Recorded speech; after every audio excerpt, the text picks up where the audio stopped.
gusta la historia bélica? ¿Quieres ser parte de nuestra vieja guardia? Pues recuerda que también puedes escucharnos en formato audio podcast siempre que quieras desde la web o la app iVoox. Es gratis y ahí tenemos alojados más de 1000 episodios que se publican por lo menos una semana antes que aquí. Puedes acceder a través del enlace en la descripción del audio o desde el primer comentario fijado. Te esperamos.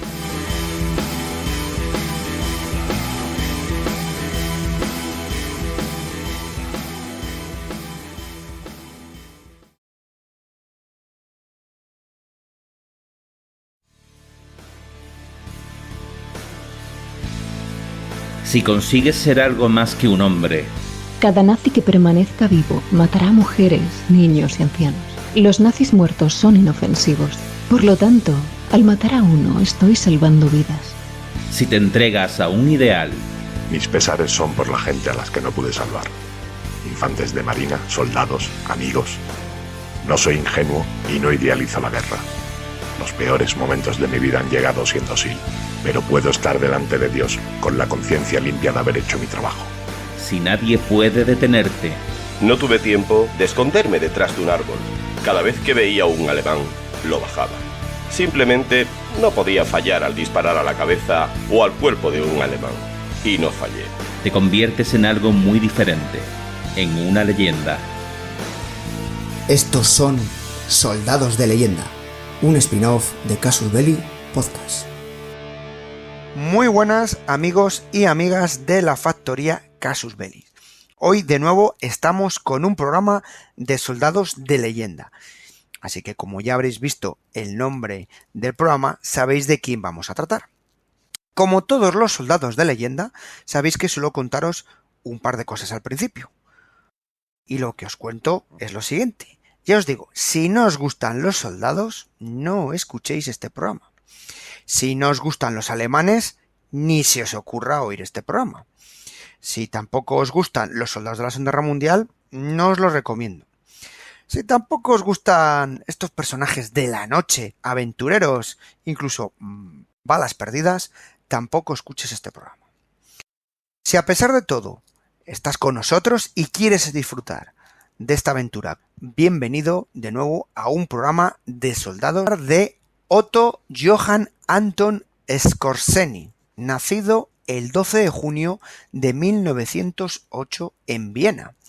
Estamos hablando de un famoso ingeniero y oficial de las SS, conocido en la historia, o que pasó más bien a la historia, como el hombre más peligroso de Europa. Y hoy abrimos algo diferente en los programas de Casus Belli. Normalmente, no de Casus Belli, de Soldados de Leyenda. Sabéis que excepcionalmente grabamos un Soldados de Leyenda con la maravillosa María, que salió una experiencia muy interesante. Hoy hemos cambiado, hemos hecho un pequeño sorteo entre todos los oyentes del grupo de Telegram, de las redes sociales, de todo, hasta del TikTok, y eso que no tenemos, y ha salido un afortunado fan y seguidor tanto del programa como del personaje que vamos a hablar hoy. Y sin más preámbulo, doy paso a este seguidor fanático de Otto Skorzeny. Muy buenas. Hola, ¿qué tal? ¿Cómo estamos? Aquí encantado de que me haya tocado la papeleta dorada de la chocolatina de Wonka y ha acabado aquí en este programa de Soldados de Leyenda. Pues sí, creo que a alguno le sonará la voz. La verdad es que es una persona con mucha suerte, ¿eh? Las cosas como son. Os recomiendo que cuando veáis a Antonio le paséis, ya sabéis, el boleto por la espalda. Es una por persona, la chepa, sí. La chepa, muy afortunada. Bueno, pues sí, bromas aparte y disculpar esta pequeña introducción. Antonio es muy fan de este personaje y cuando alguna vez hemos hablado de diferentes señores, soldados, espías, en fin, de todo esta retaila de protagonistas de nuestra serie, pues alguna vez hemos dicho que este sería un muy buen protagonista y sin duda pues va a ser el compañero ideal para hablarnos del querido Otto. Pues bueno, yo encantado porque es un personaje que me parece fascinante y sí que es verdad que bueno, es posible que haya más de leyenda que de realidad en todo lo que cuenta, pero sí, aunque fuera la mitad de la mitad de su propio relato cierto, sería suficiente como para poder llenar libros y libros y películas. O sea, vamos, es un tío que tiene más aventuras que Sandokan, así que... Pues sí, Pues literalmente un hombre, ya os digo, el hombre más peligroso de Europa, que es como se le conoció. Pero bueno, ya sabéis que como todos los programas vamos a hablar un poquito de su infancia, juventud y demás. Una cosa que os quiero avisar, lo hablaba con Antonio y lo hablaba con Dani y el resto de compañeros del 4G, y bueno, ya 5G, 6G, ya depende de cualquier día 10G, bueno, bromas aparte, es que este personaje daría para un podcast de muchas horas, muchas. Y puede que alguna operación o misión en las que participo la contemos muy por encima. Así que en ese sentido, pues os pido disculpas, o os pedimos disculpas, porque si no, es que cualquiera de las operaciones que hizo daría para un programa de muchas horas. Entonces, como el Menda, que tiene el récord de programa más largo, pues tampoco quería batir el récord del Soldado de Leyenda más largo, así que procuraremos intentar que sea por lo menos lo más entretenido. Vamos a intentarlo. Exacto. Así que pero bueno, con este personaje como para, sí, como para fallar. Complicado.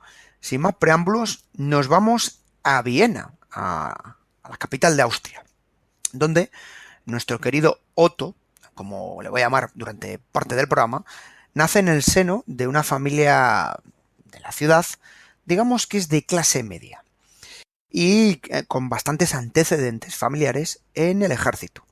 Su padre se llamaba Anton y su madre era Flora Schieber. Y además del querido Otto, tenía un hermano llamado Alfred. Uno de los problemas es que, bueno, os he dicho año que nace, 1908. Bueno, sabéis que Primera Guerra Mundial y la posguerra de la Primera Guerra Mundial. Entonces, él manifestó la queja por tener una familia unos rigores derivados precisamente del famoso Tratado de Versalles que tanto daño les hizo al Imperio Austrohúngaro, o bueno, imperio vamos a decir inexistente porque ya extinto.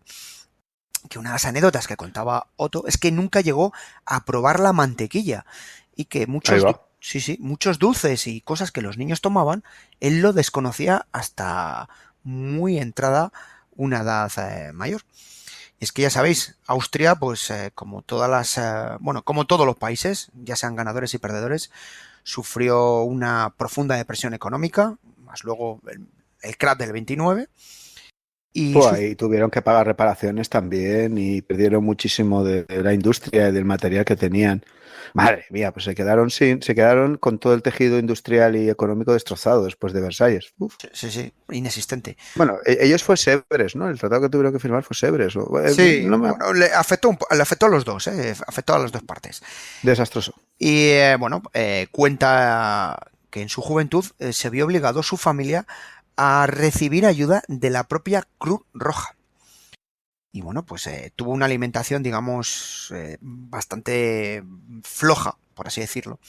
Pero a pesar de esa alimentación, este joven Otto fue creciendo hasta llegar a medir 1,93 m. Así que, Antonio, si le llegan a dar mantequilla y comida en condiciones, podríamos estar hablando de una estrella de la NBA casi. Eso estaba pensando, o sea, 1,90 m y encima el tío había tenido una alimentación un poco floja, no sé yo, ¿eh? Igual... Sí. Pues con 18 años, a pesar de esa alimentación, pues dice, bueno, ya tengo el físico fuerte, voy a alimentar la cabeza. Y marcha a Viena, a la Universidad Tecnológica, a estudiar ingeniería. Y es que de la casta le viene al galgo. Su padre y su hermano eran también ingenieros. Así que, bueno, ya sabes, lo típico, lo veo en la casa y no voy a ser la oveja rara, ¿no? Antonio, uno siempre se le pega. Pero claro, nuestro querido Otto es un personaje que lo estáis viendo un poco en su juventud y ahora más. Le encantaba el deporte, le encantaba la aventura y le encantaban los desafíos y las apuestas. Sería lo que llamamos hoy en día un hombre echado hacia adelante. Vamos, no recortaba ningún miedo, no se enfrentaba a todo con total valentía. Un buscapleitos. Sí, sí. Mascachapas. Sí. Y eso provocaba que cuando había una bronca, pues era el típico que estaba allí. Y eso y que con 1,93 m pues no podías pasar muy desapercibido. Así que se empezó a moverse por un deporte o una actividad muy curiosa llamada, disculparme mi mala pronunciación en alemán, voy a intentarlo, Slagenden Verdingdungen o sociedades de duelo, el famoso Mensur.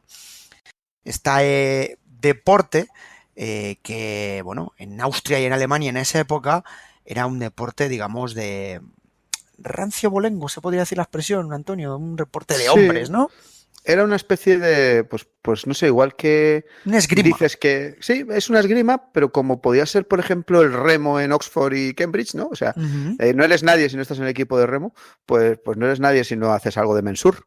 O sea, servía como iniciación para las hermandades secretas de estudiantes y todo esto. O sea, tenía toda su mitología alrededor, sí. Sí, bueno, pues mira, fijaros esa mitología que tenía, que una de las características de este tipo de combate entre dos hombres es que lo primordial es no retirarse. O sea, a pesar de todos los dolores, heridas y demás, no puedes recular. De tal forma que la retirada era considerada una derrota. Y el verdadero objetivo del Mensur es demostrar esa valentía a través del sufrimiento. A diferencia del duelo clásico, ¿no? Que podemos imaginar esto que es muy español, esto es muy nuestro, el de ¿qué has dicho? Voto a brío sobellaco, ¿no? Que podríamos decir. Saco aquí mi espada y nos vemos. Bueno, en el Mensur no se buscaba la muerte, o sea, no tenía esa finalidad. Es más, solo se buscaban, había una serie de heridas, pero ese tipo de heridas estaban muy marcadas, las heridas que tú podías provocar, de tal forma que eran heridas que no pudiesen ser graves o mortales. O sea, era duro, era sangriento, pero no era mortal, a diferencia de un duelo, ¿no? Por cierto, preparando un poco el programa de hoy, estaba leyendo que se ha vuelto a poner de moda el Mensur en el este de Europa.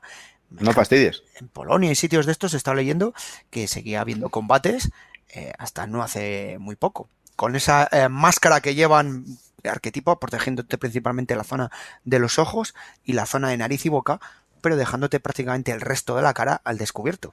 Sí, es como un antifaz que te pones, así de cuero o algo así, una cosa rara. Con unas gafas redonditas que parece como muy de época, podríamos decir casi que es casi como una pelea de steampunk, ¿no? Que ahora que está tan de moda este término. Mira, de verdad. ¡Ay, Dios!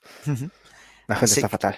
Se buscaba a través del dolor controlar el miedo, ¿no? Podríamos decir, ¿no? Esto es como en artes marciales, a través del sufrimiento y de un combate duro que puedas resistir cualquier cosa en la vida.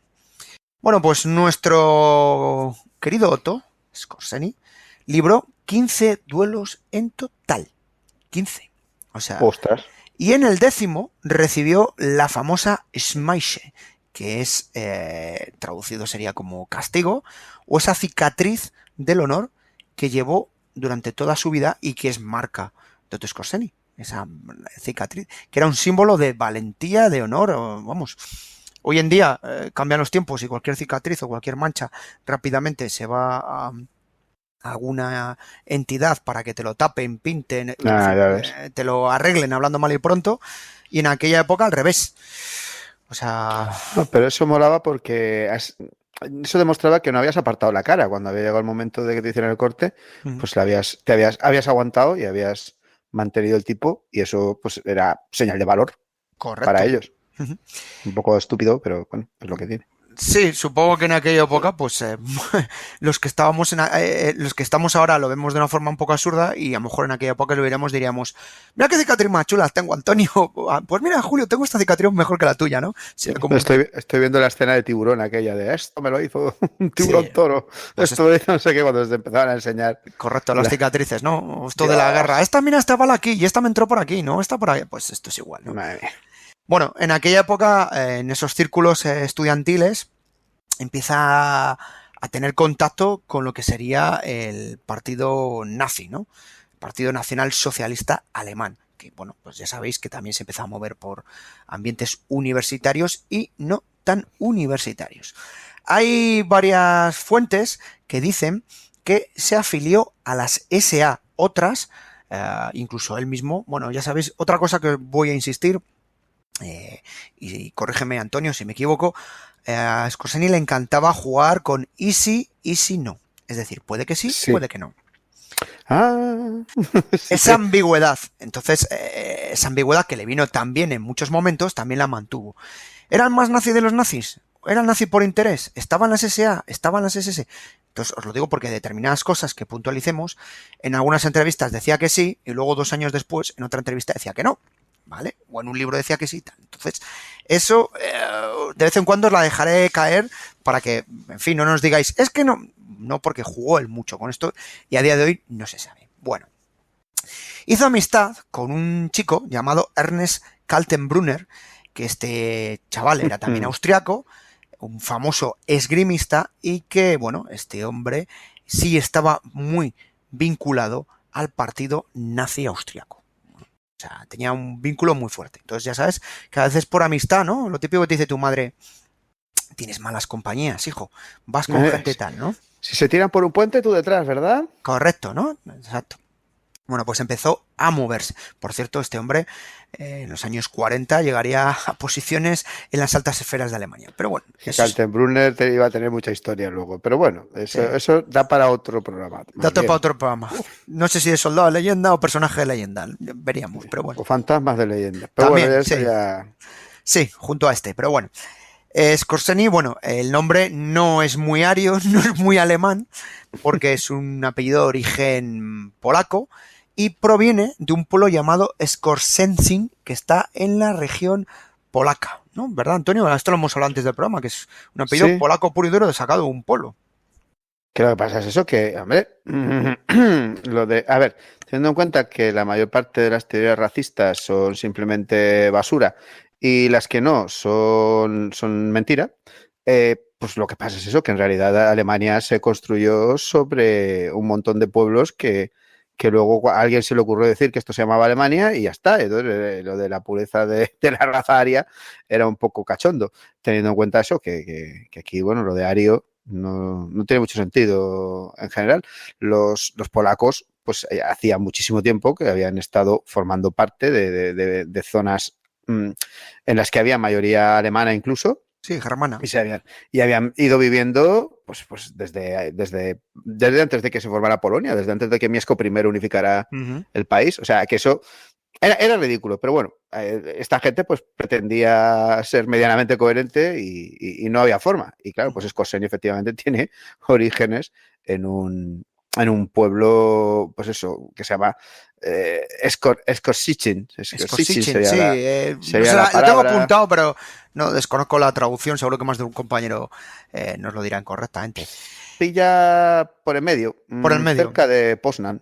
Creo que claro, esas fronteras tan permeables que ha habido en todo el mundo, seamos honestos, y bueno, esos movimientos migratorios, pues claro, está claro. Año 1938 se produce el Auschwitz, esa unificación de Austria y Alemania. Y claro, tenemos a nuestro querido Otto con 1,93 m y además 1,93 m no de... decía un poco antes la broma de jugador de baloncesto antaño. Sobre todo nosotros, los que somos ya más mayores, los jugadores de baloncesto se caracterizan por ser gente delgadita, muy delgada y alta. Ahora, muchos jugadores de baloncesto son auténticos armarios. Bueno, pues Otto sería de los actuales jugadores de baloncesto. Es decir, un tío que era una persona de 1,93 m y fuerte, de un bicharraco. Madre mía. ¿Vale? Entonces le dicen, bueno, tiene un colega, un amigo suyo, y le dice el llamado Bruno Weiss. Bueno, este hombre está vinculado al nuevo gobierno nacional socialista austriaco, con esos vínculos, y dice, oye, necesito contar contigo. Dice, bueno, ¿qué necesitas? Dice, mira, necesitamos que te encargues de proteger al depuesto presidente, a Wilhelm Miklax. Estos son unos momentos de tensión, y el propio gobierno nacionalista, pues nacionalsocialista, disculpad, le dice, necesito que le escoltes, que estés un poco, como se dice popularmente, entre guardaespaldas y niñera. Bueno, pues participó de escolta de este hombre e incluso intervino en una fuerte reyerta que tuvo con los nazis austriacos que querían hacer ajustes de cuentas con Miklas. Y bueno, en esos momentos, ya sabes, de caos, de cuando hay... aprovechamos que nos hemos ido, fiesta. Pues en la fiesta, sabéis, amigos, que en esos años, entre fiesta a fiesta, salía un cuchillo y acababa. Vaya. Miklas realmente se le había jugado porque el que había sido el canciller anterior, que era Dollfuss, Correcto. había tomado un partido muy duro contra los nazis y había intentado mantener la independencia de Austria como fuera. Y entonces, pues, en un intento que había habido de golpe de Estado, de quitarlo de en medio, Dollfuss muere asesinado por los conspiradores nazis. Y entonces le llegó una petición por parte de Alemania, del gobierno de Adolf Hitler, de que perdonara a los asesinos y que les conmutara la pena de muerte y que tal, que si ya sabéis, así todos están amiguitos, y él se negó y ejecutaron a esos asesinos nazis. Por lo tanto, los nazis se la tenían jugada. Uh-huh. Los nazis austriacos habían puesto el punto de mira sobre él. Sí, y habían puesto vengarse. precio a la cabeza, hablando mal y pronto. Uh-huh. Y aprovechando ese caos, pues ya sabes lo que te estaba comentando Antonio, pues entre pito y pito, pues cuchillito. Toma ya.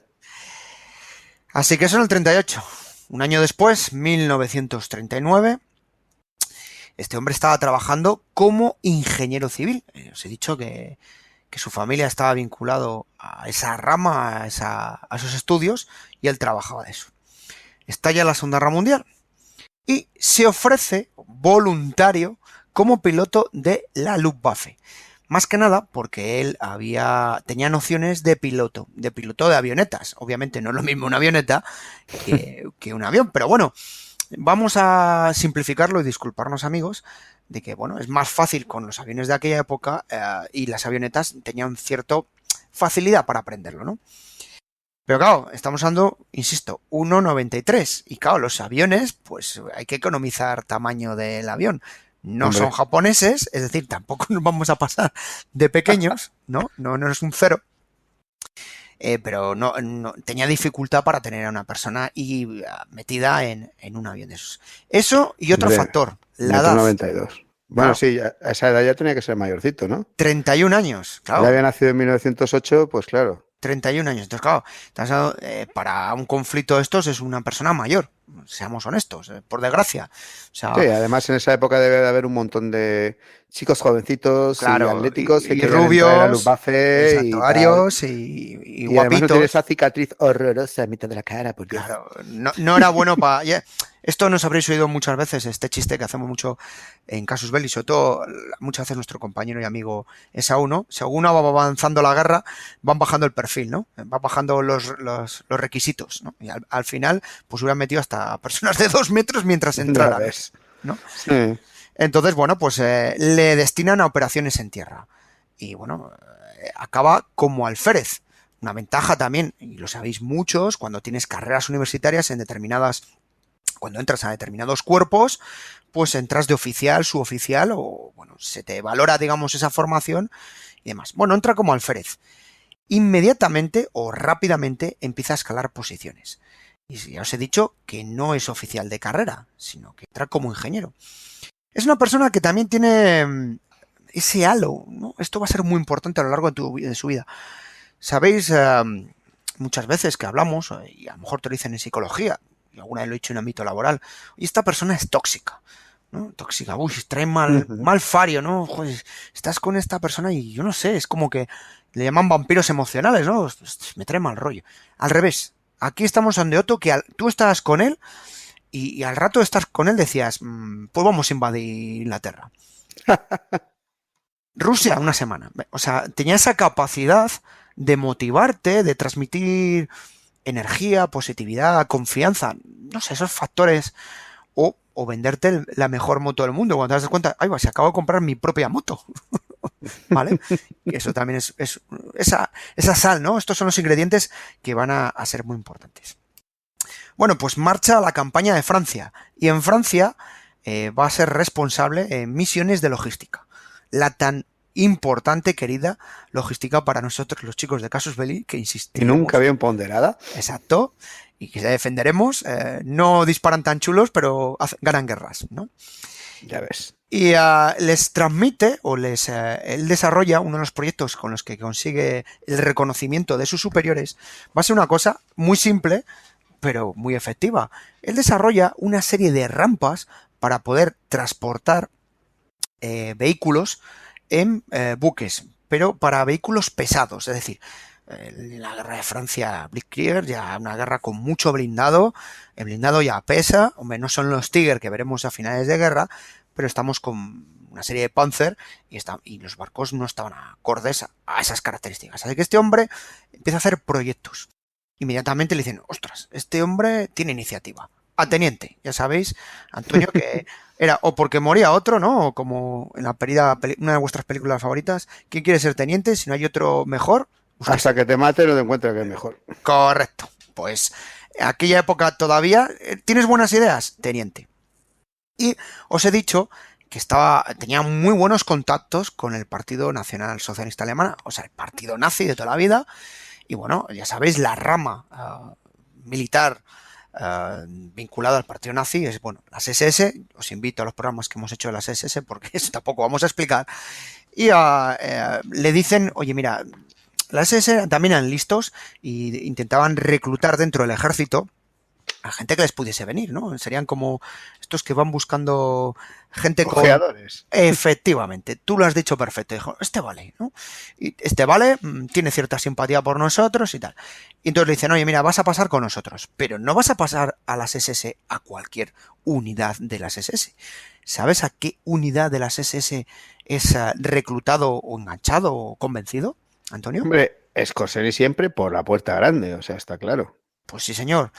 A la unidad de la llave, a la Leibstadt, la unidad de la guardia personal de Hitler. O sea, directamente más cercano o círculo más cercano al Führer, ¿no?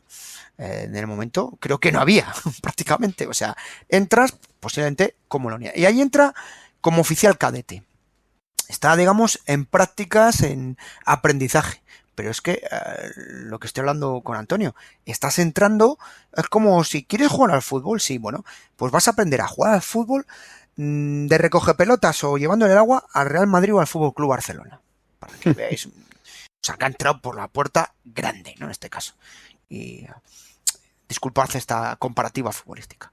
Una vez que está en esta división, empieza a destacar, por lo dicho, ese hilo que le rodea, y deciden que hay que aprovechar sus capacidades y le mandan a otra división, a la segunda división SS, la Das Reich.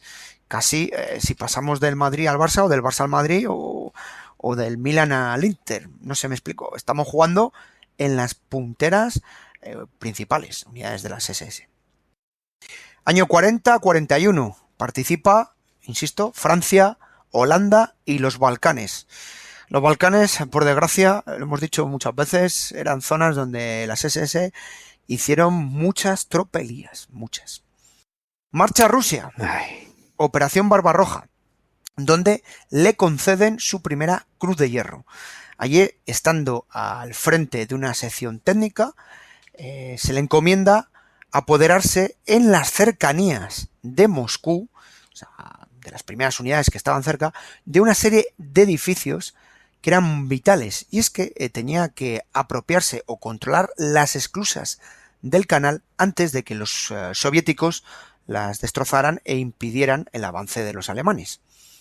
Pero otras cosas que le van a pasar a Otto, igual que para unas cosas tiene una estrella, para otras parece que le ha mirado ¿cómo decirlo? Un tuerto, ¿no? Antonio, sería la expresión un tuerto. Sí, sería la expresión, pero vamos, parece que le haya mirado el cíclope de Ulises. Correcto. Bueno, pues Más cae bien enfermo. Según va para allá, lo tienen todo controlado, desarrolla un plan magnífico, tal, esto está la jugada, ¿no? Como, venga, por aquí, una enfermedad del hígado que le provoca fuertes dolores de cabeza y para más Inri, estando en ese estado que iba un poco de bajón físicamente y tocado, pues recibe un toque de la artillería soviética y es herido. Recibiría una medalla como consecuencia de ser herido en combate. Esto provoca que se cancele la operación y no pudieron capturar estas esclusas ni conseguir esa vía de entrada rápida que querían para Moscú.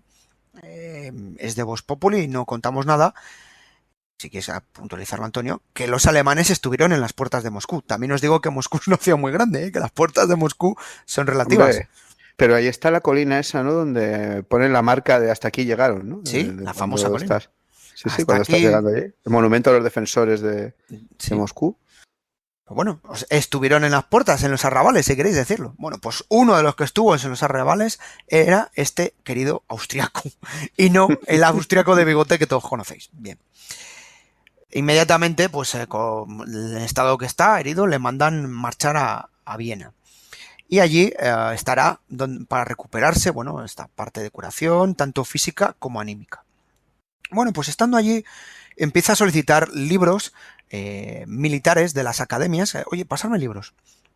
Y uno de los que le llega es un libro de comandos. Este es como yo. Yo no sé por qué siempre me llegan antes los libros de comandos que el resto. Y claro, empieza una otra cosa que es muy importante de Otto. Era una persona como buen ingeniero, y disculparme los oyentes que sois ingenieros, os lo dice uno, hijo de un ingeniero. Empieza a sacar apuntes de todo, a ser muy quisquilloso, a darle la vuelta, esto sí, esto no, a sacar notas, en fin, es un ingeniero. Papá, perdóname.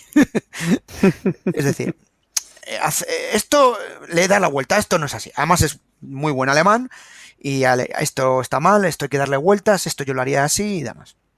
Bueno, desde Austria le mandan de nuevo a Alemania, y allí le ascienden a capitán de la reserva. Y bueno, como empieza a presentar proyectos e ideas relacionadas con esto de comandos y demás, le adscriben al servicio de inteligencia. Bueno, has visto la evolución, Antonio? De verdad que yo flipo. O sea, ¿sabes que habían dicho que un proyecto que había tenido era, que le habían dicho que llevara a cabo, era que volara los embalses que rodean la ciudad de Moscú para convertirla para negarla completamente, sí, convertirla en un las pantanal. esclusas, sí. Y entonces dices, pues se ve que esa idea posiblemente no fuera suya, fuera de alguien que le diera la orden, pero a partir de ahí el tío ya se empiezan a ocurrir las cosas más increíbles, ¿no? O sea, es lo que te contaba las esclusas. Él sabía apropiarse de las ideas de los demás, ¿no? Sí, pero bueno, que es eso, que empieza con ahí, y ya a partir de esa idea que tú has comentado, ¿no? De esa operación, que a lo mejor pues era una orden que había recibido o una opinión o una idea que alguien había hecho, pues él ya empieza a volar la imaginación y se le ocurrió una buena, o sea, vamos. No, la verdad es que, en fin. Vamos, bueno, trama unas maldades increíbles. Sí, te voy a ir contando alguna. Está en Alemania, servicio de inteligencia, y te he dicho que tenía amistad con el señor Kantelbrunner, ¿no? Que ya era un jefísimo en aquella época. Y entonces le dice, mira, querido colega de espada, hablando mal y pronto, y de duelo, te voy a presentar al señor Seckelberg. Este era el jefe de la sección, la Ausland, es decir, el servicio secreto o la inteligencia extranjera, es decir, el servicio secreto, pero fuera de las fronteras, ¿no? Sabéis que, como muchos países, ejemplo, Inglaterra, el MI5, MI6, servicio de inteligencia dentro del país, fuera del país, ¿no? Bueno, pues los alemanes tenían, muchos servicios de inteligencia vinculados a las SS, vinculados y uno pues, estaba vinculado a inteligencia. Entonces, cuando entra allí, como buen comercial, y lo de comercial, quedaros con la copla, que esto al final del programa sabéis por qué lo he insistido, plantea un desarrollo de una serie de comandos, de estructuras, siguiendo esto que había leído. Y dicen, oye, mira, nos parece muy buena idea, vas a crear y preparar equipos o tropas especiales, ¿no? Comandos era más británico en aquella época, ¿no? El término comandos. Vas a crear los alemanes más de special, ¿no? Unas tropas especiales que se van a encargar de funciones de sabotaje, secuestros, guerra de guerrillas, vamos, lo que es un comando. Lo que te mola a ti. Sí, es de los míos, sí. Y así, esas movidas. Sí, así crea una unidad llamada la Jagdverband, la 502, que es la unidad de operaciones súper especiales de las SS. Y aquí es donde pondríamos la música más brutal, más épica. Y bueno, si esto fuera un videojuego es cuando aparecerían los personajes, ¿no? De videojuego, el más super soldado SS. Sí. Wolfenstein, ¿no? Bueno, parecido. Pero su vida va a cambiar en una fecha.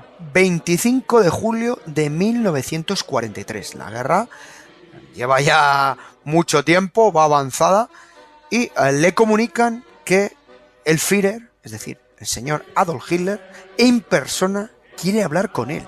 O sea, yo no sé, Antonio, pero estoy entrenando comandos y me dicen que quiere hablar conmigo el mandamás del... Yo, y teniendo en cuenta los antecedentes de Hitler, que muchos que hablaban con él luego no volvían, pues no sé yo hasta qué... ¿No? Qué peligro, ¿no? Sí, no, o sea... Pero claro, eso pasaría para ti o para mí, que somos más normalitos, o como la mayoría de nuestros oyentes, el 90%, 99%, que dirían... "Puf". Pero ese 1%, que es tipo nuestro querido Otto, él vio una oportunidad. Entonces, Hitler consideraba que este hombre podía ser muy efectivo y que era una persona de confianza, una persona leal. Además, con un físico, os he dicho lo que os he dicho, 1,93. Y ese aura, que ya os digo que está hablando con él, y luego un punto muy importante, que era austriaco. A ver, entre austriacos se entienden mejor, ¿no? Hombre, Así, entre paisanos. siempre, del mismo polo. Así que Skorzeny pone rumbo a la guarida del lobo. Y allí, junto a otros oficiales, de los principales del alto mando alemán, pues había gente de la Luftwaffe, de Marina, paracaidistas. Bueno, estaba la flor innata del ejército alemán. Le comunican Hitler que son, o han sido en este caso, seleccionados para llevar a cabo una de las misiones más épicas de la Segunda Guerra Mundial. Y no es nada fácil. ¿Y sabéis por qué? Porque era rescatar a Mussolini. Dale.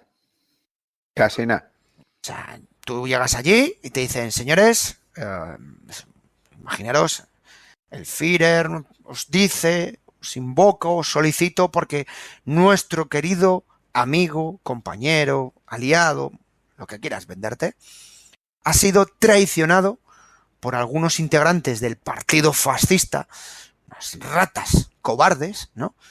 Y ha sido arrestado. Y desconocemos su paradero. Tenemos a nuestros mejores hombres trabajando en la localización. En ese momento... Tú te apuntarías, ¿no? Dirías, yo sí, vamos pero... para allá. yo sí, porque pues ya me conocéis. Yo soy de... A mí, además, encima si digo que me van a dejar juguetes nuevos para probar, el primero.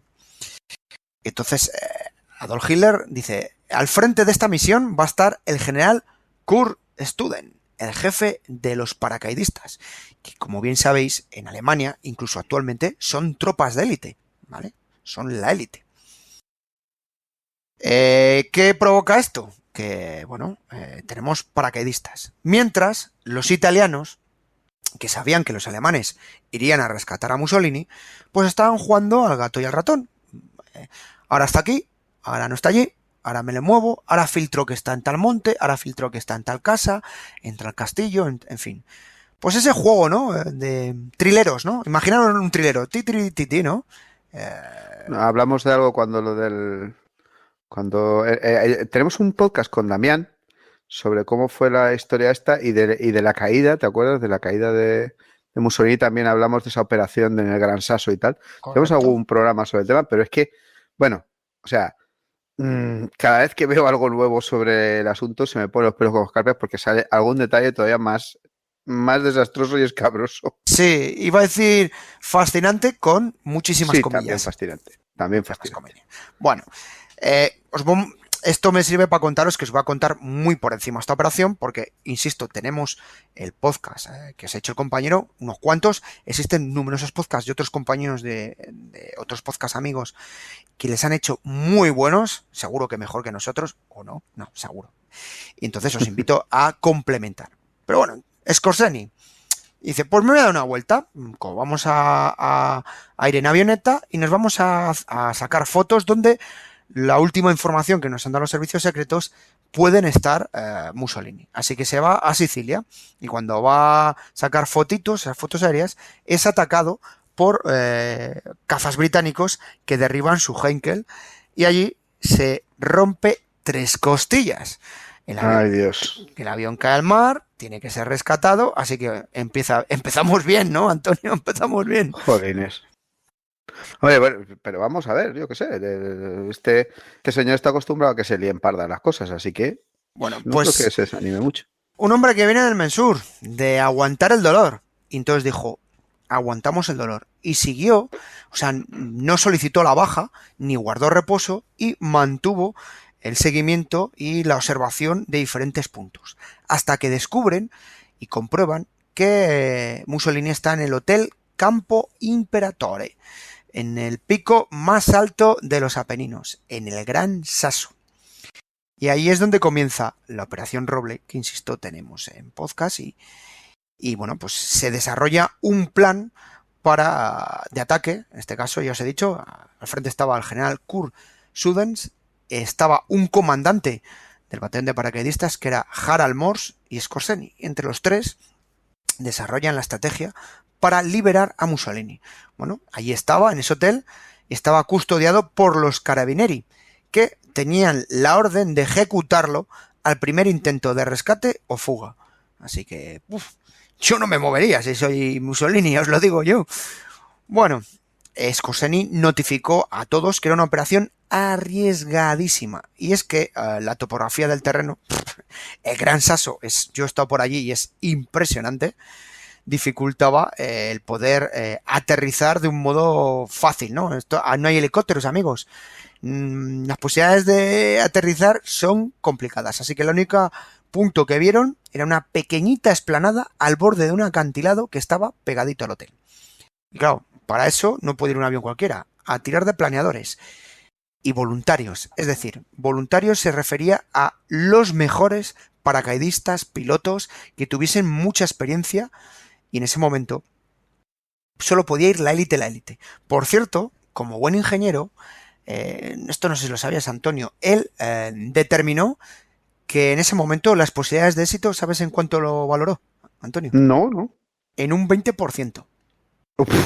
Pues no sé yo si le compro. Escucha, la idea, vamos. Y es uno de los padres del plan, ¿eh? O sea, tú, si el que te tiene que vender la moto, como estamos diciendo, te dice que a un 20% de conseguirla, dices tú, madre de Dios, reza a todos los dioses y todos los espíritus y vírgenes. Bueno, 12 de septiembre del 43, 12:30 al mediodía, Skorzeny, junto con otros 9 aeroplanos, despega hacia el Gran Sasso para el rescate de Mussolini. Por supuesto, una operación llevada con total éxito. Rescataron a Mussolini sin un solo disparo, y es que los carabinieri, abrumados por la presencia de los paracaidistas, o como queráis la versión oír, que hay unas cuantas, decidieron ni ejecutarle, ni disparar ningún tiro, ni nada. ¿Dónde embarcaron? Sí, es una cosa realmente, o sea, que dices, sí, madre mía. Pero bueno, sí que sabemos que al final hubo víctimas, pues porque, por ejemplo, nadie le explicó a alguno de los italianos que eso no iba a ser un paripé, que en realidad no había que luchar ni nada.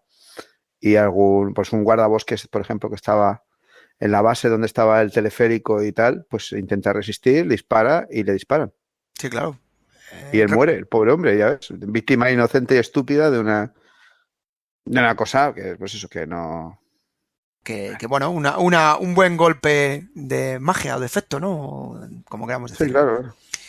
Le montan en una avioneta, tengo aquí apuntado, aquí es donde Dani o tú mismo creo que tenéis más controlado que yo, una Fiseller, una Stork, sí. Vale, que no mueran. La cigüeña. Efectivamente. ¿Y quién se monta con él de escolta? Pues un tío de 1,90 m, así que, bueno, creo que eso era la parte más... Imagínate cómo estaba la cosa, que decían, no, si es que, a ver, que Mussolini está gordo y el piloto tiene que volar y tú mides 1,92 m y no hay sitio porque el avión no puede despegar en el espacio que hay porque tenía que usar un prado. Y, bueno, pues no se matan de milagro. ¿Y todo por qué? Pues luego Kurt Student, que era el que había estado en realidad el mando, el oficial al mando de los paracaidistas, se llevaba a los demonios porque decía, fíjate, todo lo ha hecho para salir a la foto. Correcto. O sea, para ese momento tremendo. De gloria. Bueno, también nos vamos puntualizando, creo que no me equivoco. Hoy en día, nuestro querido Otto Skorzeny sería una estrella del TikTok, del YouTube, del Facebook, del Instagram y de todas las redes sociales que hubiera. ¿Verdad, Un figurín. Antonio? Era un influencer, que lo he dicho un poco al principio y sí, tendría su propia tienda de ropa y demás. Pero bueno, no nos adelantemos. Coge Skorzeny, Prado, el piloto acordándose de Otto, Mussolini y de todo lo que pudiese acordarse. El aeroplano, hubo unos momentos de terror porque apenas pudo remontar el aire, así que imaginaos todos después de una misión de esta y dices tú, que hacemos el objetivo más difícil que podía ser rescatarle y la vamos a cagar en esto. Bueno, marcha a Roma y de Roma finalmente a Viena. Y ya estando en Viena acabaría trasladado a Berlín en un Heikel, donde sería recibido por Hitler, que le entregaría la Cruz de Caballero, siendo ascendido a Sturmbannführer de las SS. Y ya empezó a ser una leyenda. Aquí podemos hablar de que Otto se empieza a convertir en un soldado de leyenda. O alguno me dirá un fantasma de leyenda. También puede ser. No lo sabemos, pero bueno. Bueno, pero no deja de ser cierto que se la jugó, que estaba ahí y que se la jugó. No. Siguiente misión para el hombre más peligroso de Europa. 25 de mayo de 1944. Le dice el Führer: confiamos plenamente en usted, necesito que me traiga vivo o muerto al jefe de los partisanos yugoslavos, a un tal Tito. ¿Y quién es ese Tito? Era un poco tocapelotas, ¿no? Podríamos decir, ¿verdad, Antonio? Según a quien le preguntes, algo más. Efectivamente. Sí. Pero vamos, una persona de estas que marcaron la historia. O sea, no se puede entender mucho de lo que fue la segunda mitad del siglo XX sin la personalidad de Tito y sin esa especie de contrapeso que planteó dentro de lo que era el comunismo internacional y lo que era los países no alineados. Es decir, el hecho de que venga a faltar Tito y al cabo del tiempo, en poco tiempo relativamente, se nos venga abajo todo el tinglado de Yugoslavia y demás, nos indica un poquito la importancia que llegó a tener su figura, ¿no? Que es difícil que incluso hoy en día Yugoslavia levanta grandes pasiones, lógicamente, pero aparte es difícil encontrar un juicio medianamente, no sé, ecuánime. Y es curioso porque muchísima gente de cualquiera de los países que han desprendido de la antigua Yugoslavia todavía lo sigue considerando pues como uno de los grandes mandatarios de la historia y también como una época dorada la suya. O sea, no sé, es curioso. Hay mucha diversidad de opiniones, pero sí que es cierto que hay un montón de gente que añora a Tito.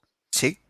Y bueno, y en aquella época podíamos decir que era una piedra en la bota de los alemanes en la zona de los Balcanes. Era el responsable de muchas operaciones y de guerrilla, de ataques, de estructura y de aglutinamiento, como habías dicho, de serbios, croatas, bosniacos, como dicen allí, ¿no? Toda esta gente.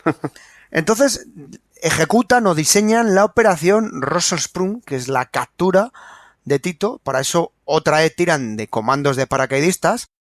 Los comandos de paracaidistas, bueno, eso cualquier compañero que hemos traído que es paracaidista te puede decir que un paracaidista es para, que lo vimos en la Market Garden, es para algo muy rápido, pero como tengan que aguantar y contra muchos, pues un paracaidista al final no deja de ser un infante con cierta movilidad, ¿no? Le sueltan en el cuartel general de Tito, les pillan por sorpresa, pero el problema de pillar la sorpresa es que tienes que aprovechar la sorpresa, porque los partisanos eran muchos más que los alemanes. Así que llegando, arrinconan a Tito, o le tienen más o menos donde creen que le tienen enfilado, y consigue escapar a través de una cueva donde había un tren, ¿vale? Un tren, y huye en la cueva de Ar. Entonces no consiguen capturar a Tito, es decir, ni le capturan, ni le hieren, ni le amedrentan, más bien lo contrario, le hacen subir la moral. Y por contra, fue un desastre con el fallecimiento de muchos soldados de paracaidistas y muchos miembros, casi todos eran soldados paracaidistas de las SS, porque a mayores de la cagada que tienen, una parte de las tropas aterriza en una explanada totalmente abierta y otros en otra explanada muy lejos de la ciudad. Entonces, cuando llegan a los puntos donde se encontraban, según iban avanzando, les iban eliminando los partisanos como que va disparando a un blanco, ¿vale? Hay unas leyendas sobre esa historia que además ahora cuando vas por allí puedes ver la escalera por la que huyó Tito. Sí, el agujero de la hueca, ¿no? De la cueva, sí, perdón. Sí, de la cueva con la escalera tallada en la roca, que tal y que esto y lo otro, y también que decían que había sido por culpa del amante de Tito, que había estado recogiendo todas sus cosas que había estado recogiendo todas las cosas en la maleta porque no podía ir sin el no sé qué, sin el no sé cuánto, por ello que sea una historia muy rara.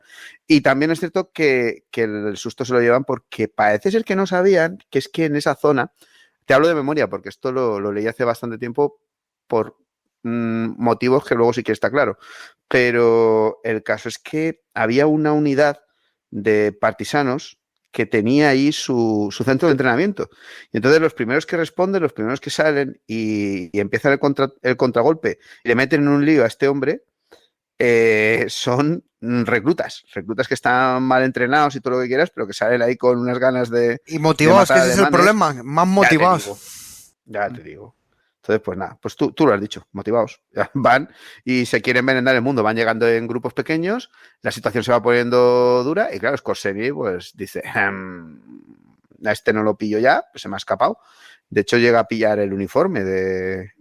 Bueno, dicen otros malalenguas que cogió el uniforme de uno que había por ahí. Bueno, en fin, ya sabes cómo estas cosas. Sí, bueno, podría ser. Marketing, amigo, marketing. Pero bueno, nosotros nos ceñimos a contar, pues, como ni tú ni yo estamos allí, nosotros lo contamos, ¿vale? No somos los que lo jugamos.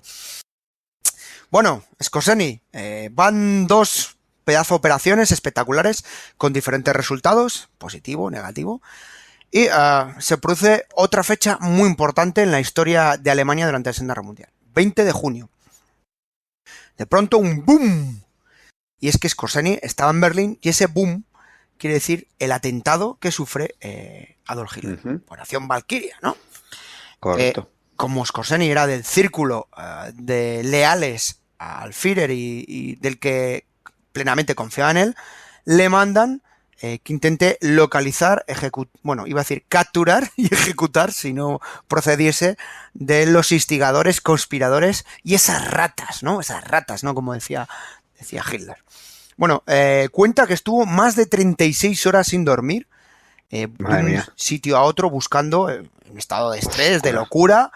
Esto está confirmado por varias fuentes de que sí, que el hombre estuvo atacado y que llegó incluso a la sede de los conspiradores para sofocar la rebelión y tener cercado a parte de estos oficiales que habían ido en contra de Adolf Hitler.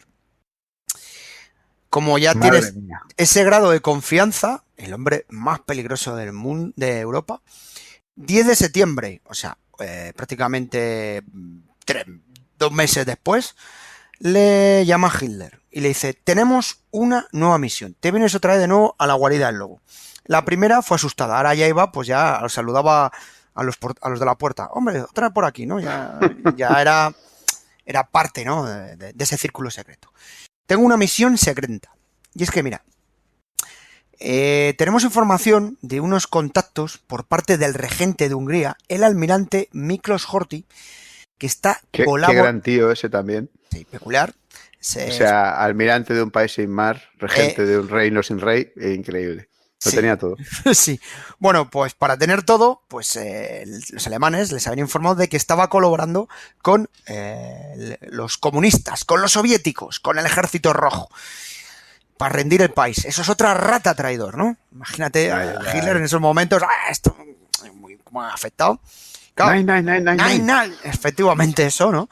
Y claro, esto provocaba que si caía Hungría y les abrían el paso de esa forma, ¿no? Llegando a un acuerdo, pues tendrían a los rusos, a casi 1,5 millones de soldados rusos, prácticamente pues con un punto de entrada sobre Alemania y Austria, ¿no? Estaban... Bueno, y además parte del petróleo que obtenían salía de Hungría. La mayor parte venía de Rumanía, pero Hungría también tenía una producción relativamente importante de carburante para el Reich. Y aparte, pues hombre, vamos a ver, que si me estás dejando de lado, a ver quién le convence, ahora que hemos tenido el follón con Mussolini y ahora que están los soviéticos contraatacando y tal, a ver cómo quedo yo con mis aliados si resulta que voy dejando que se me cambien de bando. ¿Esto qué es? Quedas de blando y bueno, esto es como... Que no. Suena muy como la mafia, pero es así. No podemos permitir, en fin, estas distensiones. Una cadena es tan fuerte como el eslabón más débil que contiene. Así que Otto, vete a Hungría ahora mismo. Así Y que... que parezca un accidente. Pues literal, esas son las órdenes. Que fuese a Hungría. Y en caso de que intentara rendir el país a los soviéticos, debía tomar el Burgberg, que es la colina donde reside, ¿no?, la zona de presidencia, donde estaba Miklos Horthy. Y así surge la famosa operación Panzerfaust. Bueno, Skorzeny, además de piloto, influencer, ingeniero, una cosa que sí tenía y que es muy loable, era un tío que preparaba las cosas como son. Como buen ingeniero, él recababa información, puntos. A ver, a mí me mandas a un sitio, necesito sacar cosas. Igual que se cogió el avión y voló por media Italia sacando fotos de posibles localizaciones, pues se entera de que el hijo de Horthy, llamado Miki, estaba negociando la rendición, tachan, con los partisanos de Tito. Toma ya, no fastidies. Eran los que estaban, digamos, de interlocutores con los soviéticos.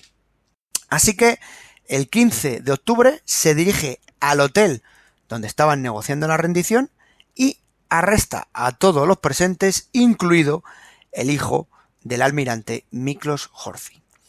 A las pocas horas, Miklos anuncia en la radio que Hungría se rendirá a los rusos.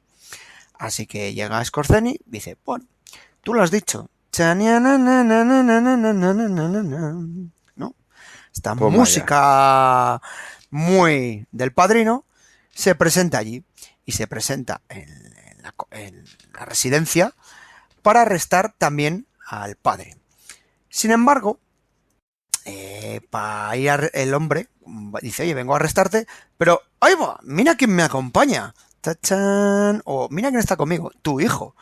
Así que, ante el temor de que le hemos capturado, porque casualmente estaba con unos facinerosos, ¿no? Como se decía, unos bandidos. Así que, claro, ya sabéis que nuestras leyes dicen que el colaboracionismo, amigos, se paga con la muerte. Con la muerte. Así que dice este hombre, el almirante, bueno, pues entonces ya no rindo a Hungría. Así que... Venga, vale. ¿Y sabes ese jefe de partido nazi que no le hace nadie de caso, que se llama las cruces flechadas? Exacto. Sí. ¿Ese tal Sarasi? Sí. Pues sí, le pones a él de jefe, ¿vale? Venga. Exacto. Sin embargo, lo que nadie le había avisado es que se había cancelado la operación. Él estaba negociando, pero la operación Panzerfaust seguía vigente. Es decir, cuando él se presenta que iba a negociar, pero el resto de tropas, de gente, esto que suele ocurrir muchas veces, que es una gran planificación, pero en las planificaciones es importante la coordinación. Así que los soldados alemanes se presentan en este palacio y con la idea de asaltarlo. Claro, los soldados húngaros que están allí creen que les van a atacar. Así que Skorzeny se subió con sus vehículos armados a la colina y se enfrentó contra las tropas húngaras. O sea, aquello que en principio estaba medio negociado, pero no ocurrió como en el caso de Mussolini, acabó con 4 soldados alemanes muertos y un número bastante más alto de soldados húngaros. Ostras, esa es la imagen esa del carro Panther alemán subiendo cuesta para arriba por el castillo este de Buda, ¿no? Esa es subiendo la imagen y qué impresionante, ¿no?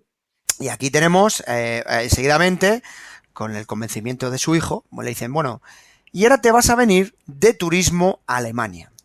Así que abdica la presidencia y se la cede a tu amigo, que acabas de nombrar, al señor de las flechas, Salassi, ¿sí? Que va a ser regente, gobernador o gobierno títere, como queráis entender, ¿no? Y tú mientras de turismo para Alemania. Ya sabéis el turismo en Alemania cómo acaba. Bueno, se queda en Hungría unos días y en ese momento recibe un telegrama del Mein Führer, que le dice lo siguiente. Se le notifica el ascenso a coronel por el éxito de la operación. Y le indican, lo has hecho bien, mi querido Skorzeny. Le promuevo a partir del 16 de octubre de 1944 a Obersturmbannführer, teniente coronel. Y le concedo la cruz alemana en oro. Vamos, a mí estamos hablando de ya jugando no en Champions, en el Mundial. ¿Vale? Bueno, claro. Esto ya es categoría inusitada, vamos. Esto ya es Champions League. Seguimos con nuestro protagonista. Le dicen 21 de octubre, otra vez llamada del Mein Führer. Y le dice, oiga, venga para acá. Y dice, vamos a preparar una ofensiva en el frente del oeste, con el cual le vamos a dar la vuelta a los aliados. Les vamos a pillar con los pantalones bajados. Nos vamos a centrar en las Ardenas, ya sabes que es una zona muy boscosa, y necesito de usted para que me desarrolle una serie de operaciones especiales. Así surge la famosa Operación Grave, que se basaba o se planificaba la captura del puerto de Amberes, ya que si capturaban esa zona, un puerto inmenso, yo que está allí es brutal, bueno, media Bélgica vive del puerto de Amberes, o sea, le quitas a los belgas Amberes y has jodido el país, o sea, bueno, económicamente. Bueno, y entonces esto provocaría, bueno, que los alemanes pudiesen estabilizar el frente oriental. En ese tiempo desestabilizabas el frente occidental, unificar tropas y, bueno, intentar lograr la paz con las potencias de habla inglesa. Es decir, te mete un susto y del susto dices, ostras, pues a lo mejor el león no está tan herido, bueno, venga, vamos a negociar, ¿no? Eso es un poco el planteamiento que en la cabeza le rondaba al alto mando alemán, ¿vale? Yo no sé si me lo compras, pero bueno, yo si voy a atacar al león y el león muerde, pues a lo mejor hay que tomarse un tiempo para atacar al león, ¿sabes? Sí, bueno, esperar a la hora de la siesta, yo qué sé. Así que Skorzeny desarrolla un plan por el cual sus comandos pasarían las líneas enemigas disfrazados de soldados británicos y norteamericanos, sembrando la confusión y, bueno, ya sabéis el tipo de unidades que eran. En ese momento disponía de un equipo de 80 soldados que hablaban en inglés perfectamente, 14 jeeps norteamericanos y 60 carros que les habían camuflado como si fuesen tanques Shermans. A su vez disponía de tropas uniformadas, una cantidad en torno a los 3.000, 3.500 hombres. Estamos hablando de un ejército consistente para hacer un caballo de Troya, porque esto en el fondo es un caballo de Troya. Para preparar la misión habían aislado a todos estos soldados de tal forma que estaba prohibido hablar el alemán, llevaban una serie de semanas comiendo comida alemana, poniéndoles periódicos, televisión. Poniéndose en plan americano y tal, ¿no? Sí. De tal forma que es un campamento de inmersión lingüística, ¿no? Que dicen ahora para los niños. Sí. ¿Vale? Tiene toda la pinta, ¿no? Pues esto... Bienvenidos a Disneylandia. Exacto, por supuesto, usando armamento americano, integrándose. La verdad es que, bueno, pues este tipo de misión es una misión increíble. Así que en la fecha del 16 de diciembre, una fecha magnífica, no lo digo porque sea mi cumpleaños, sino porque es magnífica, con un frío atronador. Bueno, pues hablando de atronador, 2.000 cañones alemanes inician una ofensiva brutal en el frente de las Ardenas. Eso se convierte en un infierno. En ese momento, las tropas alemanas entran entre las tropas norteamericanas que se encuentran totalmente sorprendidos. No esperaban esa ofensiva, porque ya pensaban que los alemanes iban a la defensiva, iban corriendo, reculando, que decimos nosotros. Sí, además habían tomado buenas precauciones los alemanes para que nadie se enterara de que estaban ahí a punto de realizar el asalto, y la verdad es que les pillan bastante descolocados, porque además ni siquiera anunciaron por ultra y demás, y el nombre oficial de la operación por el lado alemán, que era Wacht am Rhein, que es una canción antigua del siglo XVIII, creo que es, alemana. Cuidado, atención al Rin, ¿no? Vigilad el Rin. Pues oficialmente constaba, creo que era como unas instrucciones para la policía militar. Ujú. Es decir, no, empezaron a circular como eso, y claro, cuando llegaban a los Estados Mayores ellos sabían que no era así. Pero de la verdad es que despistaron muchísimo a los norteamericanos, sobre todo, y eso pues provoca el éxito inicial. Y claro, pues había que explotar eso, ¿no? Y ahí es donde entra nuestro amiguito. Claro, y nuestro amiguito, de pronto empiezan a aparecer en mitad de las explosiones una serie de jeeps con oficiales norteamericanos y en determinados puntos de las carreteras y empiezan a decir a los convoys, no, ustedes hay que atacar por aquí, por la tata. Y de pronto alguien dice, pero ¿qué demonios está pasando aquí? ¿Qué hacen esta unidad moviéndose a la otra punta? ¿Quién ha dado órdenes aquí? ¿En qué punto tal? Y empieza alguien con dos dedos de frente a decir, oye, esto no encaja. Creo que tenemos infiltrados. Bueno, esto daría para podcast exclusivamente solo esta misión, pero insisto, hemos dicho desde el principio contarlo de primeras. Sí, pero hay que hacer uno hay que hacer uno de Greif. De brandenburgueses, ¿no? De la operación Grifo hay que hacer uno. Yo me apunto a estas que me encantan. Entonces, se desarrollan así de protocolos por los cuales van identificando y capturando a estos supuestos oficiales norteamericanos que no eran norteamericanos, que eran enemigos. El protocolo americano, pues ya sabéis lo que era. Les capturaban, ahí va, espía, lleva su uniforme y las leyes norteamericanas desaparecían en ese sentido, sino que se les llevaban a los paredones y les fusilaban. Fusilaron a prácticamente la mayoría de los que capturaron con uniformes. Esta es otra de las polémicas durante la Segunda Guerra Mundial, en fin, esto yo no entro, porque a mí estos tíos me caen crack, porque para hacer eso hay que ser un crack, así que lamento esa parte de eliminar a estos, porque estos darían para escribir más de un libro o más de una novela. Pero bueno, también lo hicieron americanos disfrazándose alemanes y rusos y soviéticos. Esto lo hicieron todos, las cosas. Bueno, se calcula que fusilarían más de 150 personas, 150 agentes. En otros he leído 200, en otros 80, en otros 60. Como no encontré una fuente que me lo confirme, pues yo os cuento un poco las medidas, los números, ¿no?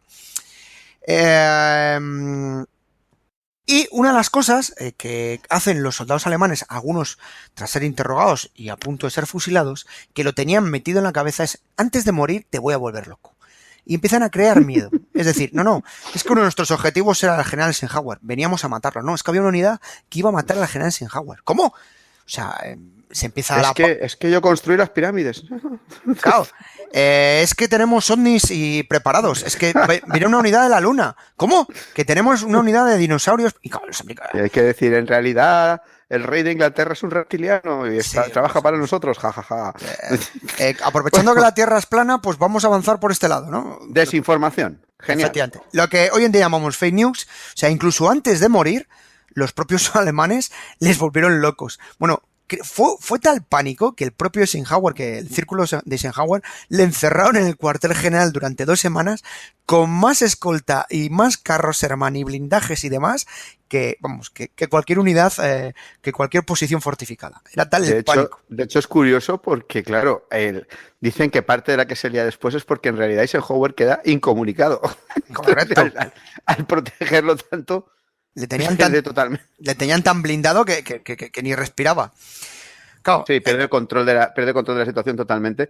Y claro, quien se encarga de efectuar las operaciones para la contraofensiva es Montgomery. Sí. Bueno, en fin. ahí os invitamos al podcast recientemente de Montgomery que tenemos. Sin comentarios. Así que tenemos situación de caos, de miedo, de fake news, ¿no? De desinformación. Y claro, alguien dice, oye, que el que está detrás de esta operación, alguien canta, porque al final alguien canta, es el señor Skorzeny, que ya era famoso para los aliados. Y como buen comercial, pues tenía fama para los aliados de un tipo muy peligroso y que te la podía armar en cualquier momento. Con lo cual, cualquier cosa que dijeran podía ser real, incluido lo de intentar atentar, capturar o secuestrar a Eisenhower. Toma ya.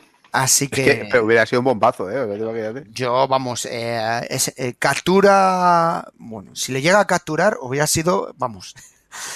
No hay libros ya. Ahí, vamos, los propios norteamericanos invitan a Hollywood a hacer un reportaje, ya una película. Bueno. De hecho, ¿sabes que se le acusó de estar detrás de un plan para atacar la conferencia de Teherán y secuestrar a Churchill, Roosevelt y Stalin al mismo tiempo? Sí, que había una misión con agentes secretos, no sé qué. Sí. Bueno, ya sabéis que lo hemos dicho. Otra de las cosas que hacía muy bien es vender. Si yo creo que va a pasar esto, tú redoblas esfuerzos porque puede pasar. Y a lo mejor no va a pasar. Me estoy moviendo la ficha por otro lado. Pero bueno. Sí, él lo negó siempre, de todas formas. Sí. Yo no me lo creo, pero bueno, nunca se sabe. Siempre hay que dejarlo al what if, ¿no? Al what if. Sí.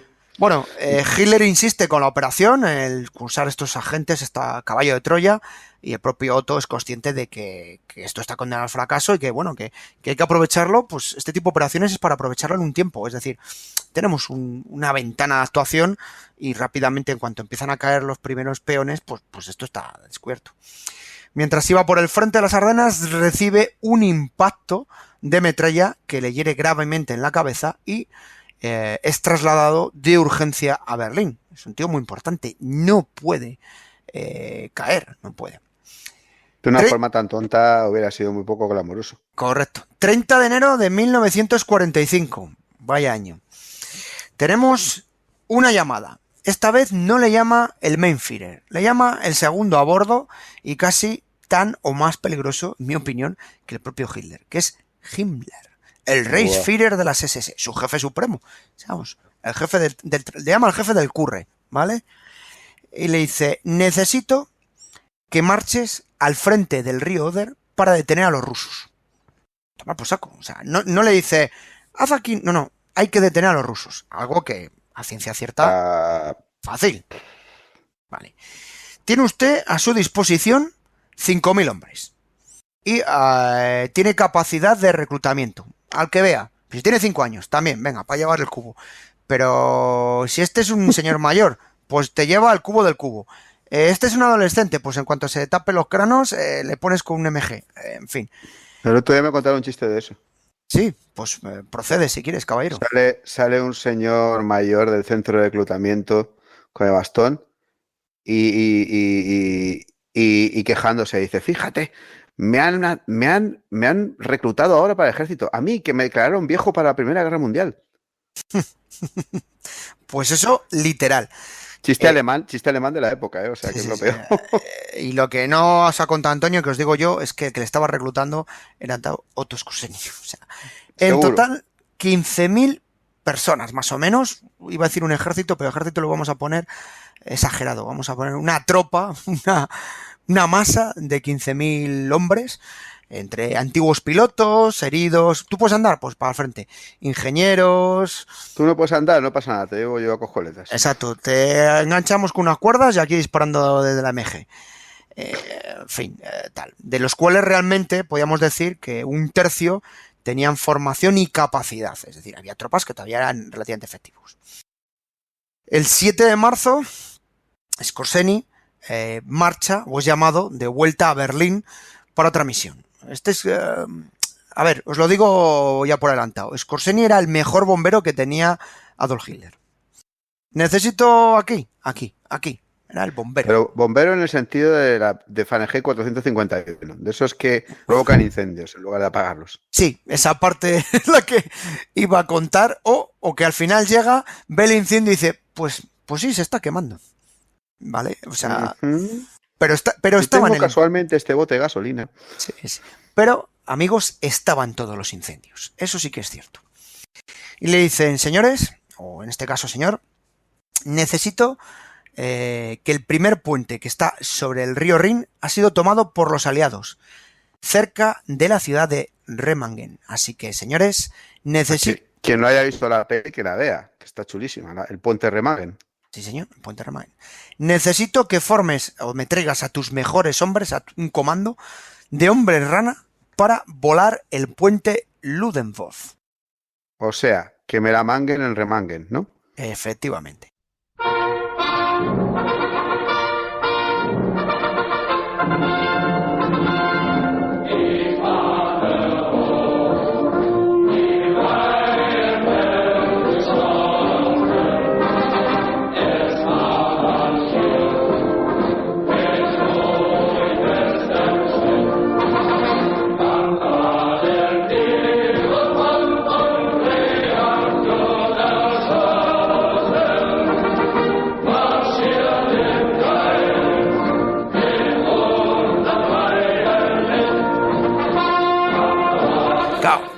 Dice Otto Skorzeny: ¿cómo?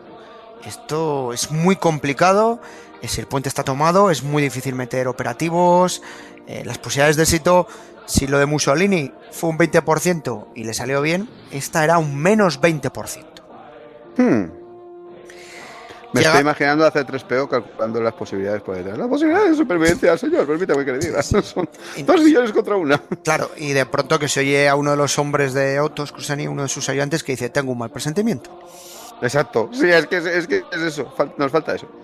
Bueno, te he dicho la fecha, 7 de marzo. 7 de marzo, en aquella época no tenían el cambio climático que tenemos nosotros, que a veces en marzo puede estar en piscina.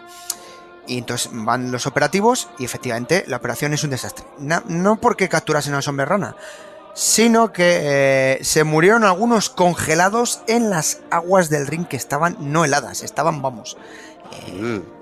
Los que no murieron, ya te digo, helados, recularon porque aquello era imposible. Así que otra vez, llamadita, rin, venga usted, después venga a Berlín. Pues ya va un poquito con el culo prieto y le dicen: bueno, usted lo ha intentado, ha sido una operación. Bueno, las circunstancias, ya sabéis que ya Hitler en aquel momento veía, bueno, iba a decir conspiraciones, dragones y todo lo que uno puede ver como consecuencia, pero le entregan la Cruz de Caballero con hojas de roble. Esto es de lo más de lo más. Fue la última vez que vería Skorzeny vivo a Adolf Hitler. Allí le encomiendan ya como general de división, atento, uno que entró de cadete, a inspeccionar el frente oriental. Estando por la zona... Sí, eres mis ojos. Adolf Hitler le manda como mis ojos, ¿no? Allí está por la zona de Polonia, cuando, cerca de su ciudad natal, ve que cae en manos de los rusos. Ya empieza a ver que la apisonadora rusa, amigos, no tiene frenos. En ese momento, ya moliéndose lo malo, marcha hacia Viena y empieza a poner a su familia a buen recaudo. Ve que la cosa... esto no pinta bien. Incluso entra en contacto con un amigo que era el antiguo líder de las juventudes hitlerianas, Baldur von Schirach, allí en Viena. Bueno, pues ya empieza a ver, como se dice, un contubernio, ¿no? Ya empieza... esas bocas... empiezan a hablar de, uy, esto no pinta bien. Pues vamos a guardar un as en la manga. El 11 de abril abandona Viena y el 8 de mayo de 1945 se entrega al ejército estadounidense. Pasaría 2 años en un campo de concentración como prisionero, siendo acusado como criminal de guerra. Más que nada porque pertenecía a las SS. Ya sabéis que todo miembro de las SS era considerado criminal de guerra hasta que se demostrase lo contrario. Se demostrase que ya sabéis que en las SS había de todo, y algunos que eran soldados puros y duros y no tenían nada que ver, otros que eran carniceros, psicópatas y otros que eran administrativos y demás. Bueno, una de las acusaciones principalmente viene como motivada por la batalla de las Ardenas, ¿no? Lo que os he dicho del uso de unidades encubiertas, esos brandenburgueses, esos topos, ¿no? Sí, esos tíos de los que te gustan a ti, de esos que hacen misiones extrañas. Efectivamente. Celebran un juicio. El sitio donde celebran el juicio es peculiar. Dachau. Año 1947. Y se le asuelve el juicio. Tengo ganas de investigar un poquito más del juicio porque solo he leído un poquito el resumen, como digo yo, en 5 líneas. Y ¿sabes la fundamentación por la cual es asuelto por parte de las autoridades norteamericanas y su abogado defensor que usó? Te voy a sorprender, Antonio. Sorpréndeme, porque yo quiero intentar imaginar como alguien que ha estado metido en todos los fregados del cosmos y ha roto todas las normas de todas las convenciones internacionales sobre uniformes, sobre cómo se tiene que comportar uno en una operación, sobre lo que quieras. O sea, es decir, el hombre que casi inunda Moscú, el hombre que se disfrazó de norteamericano para liarla en las Ardenas, el tío que iba con un puñal entre los dientes para apuñalar a Eisenhower por la espalda. A ver cómo sale de esta. Bueno, pues llegan en pruebas. Ya te digo que la fundamentación principal, o lo que se le estaba imputando, era pues el uso de uniformes norteamericanos. Bueno, pues Fiscalía y el abogado defensor, principalmente el abogado defensor, ya os digo que tengo que investigarlo, porque esto, ostras, me ha llamado mogollón la atención. Dice, no se puede acusar a mi cliente, o no se le puede imputar a mi cliente, porque las propias tropas norteamericanas y británicas han usado uniformes alemanes para hacerse pasar por agentes alemanes en diversas operaciones de comandos. Es decir, no puedes... Con lo cual, la notificación o imputación de ese delito no tiene recorrido, porque no es algo que contravenga a las leyes de la guerra. Así que... Pero si bueno, vale. Bueno, tú eres el abogado del grupo, yo qué te diga, pero... Así que... Pero hay una norma bastante clara, no sé si la Convención de la Haya o una cosa de estas ya te dice que nada de ponerte ropa de otro. Y como él... Civil. Claro, como él tampoco lo ha vestido, porque él ha estado siempre con el uniforme alemán, es decir, no hay pruebas de que ha estado con el uniforme, ni tampoco existen pruebas que determinen que dio la orden directamente de utilizarlos, no hay nada firmado. Otra cosa que era inteligente Otto Skorzeny es que las cosas de palabra, no sé si es inteligente o se aprovechaba de las órdenes de otros para decir que habían sido suyas, eso también os lo digo, amigos. Ay, la madre. Pues, amigos, es absuelto de esos cargos, pero como es miembro de las SS y de unidades punteras de las SS, se le va a mandar a un campo de desnazificación, ¿vale? Aquí te van a mandar para... Te vamos a desnazificar. Sí, para lavarte el cerebro, o al revés, o para volverte normal, o volverte anormal, o... Como esto el Mandaloriano que están desimperializando en la serie, ¿no? Exacto, ¿vale? ¡Oh, bueno, qué chulo! Una historia parecida, o sea, para que veas que las películas y las series se inspiran en la realidad. Bueno, pues para aquellos que habían sido más fanáticos del régimen nazi, bueno, pues abandonasen esas ideas y, bueno, mostrarles la realidad de los crímenes, porque mucha gente, ya sabéis, que lo desconocía. O sea, ocurrió mucho. Vivían en un mundo maravilloso, que no tenía realidad. Pero estamos hablando de Otto Skorzeny, el hombre más peligroso.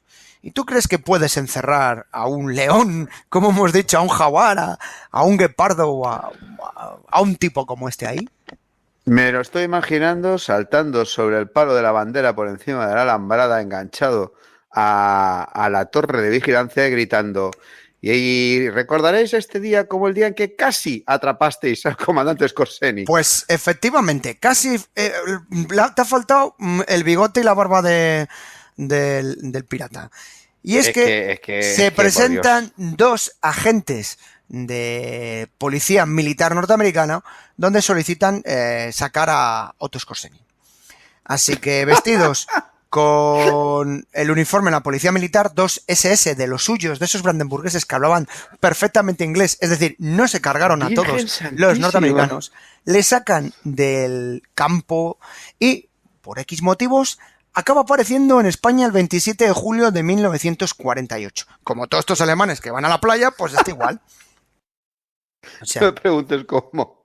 Bueno, o sea, el 27 de 48 aparece en España, no preguntemos cómo. Cuenta Skorzeny en diversas entrevistas que le dejaron escapar prácticamente los aliados porque sabían que él se iba a marchar de allí, que no podías encerrar a una persona como él, y que deja entrever que habían sido los propios, alguna gente de alguna agencia que les había dado esos uniformes a los SS, a estos chicos suyos y demás. Bueno, estuvo en... El cómo llega a España te lo voy a adelantar. Estuvo en Baviera, dijo con dos narices, estuvo en Baviera aprovechando las casas ocultas de... ¿Cómo eran? Los werewolves, ¿no? Y todas estas sí, los werewolves, ¿no? He estado un poquito en el tema ese, ¿no? De organizar esas guerrillas nazis que iban a vengar al Reich cuando... Bueno, sí, eso es esa quinta columna, ¿no? Ese terror, ¿no? Bueno, pues... yo ya he perdido la cuenta si es la quinta o la sexta. La sexta o la octava, ¿no? El octavo pasajerón. Bueno, pues...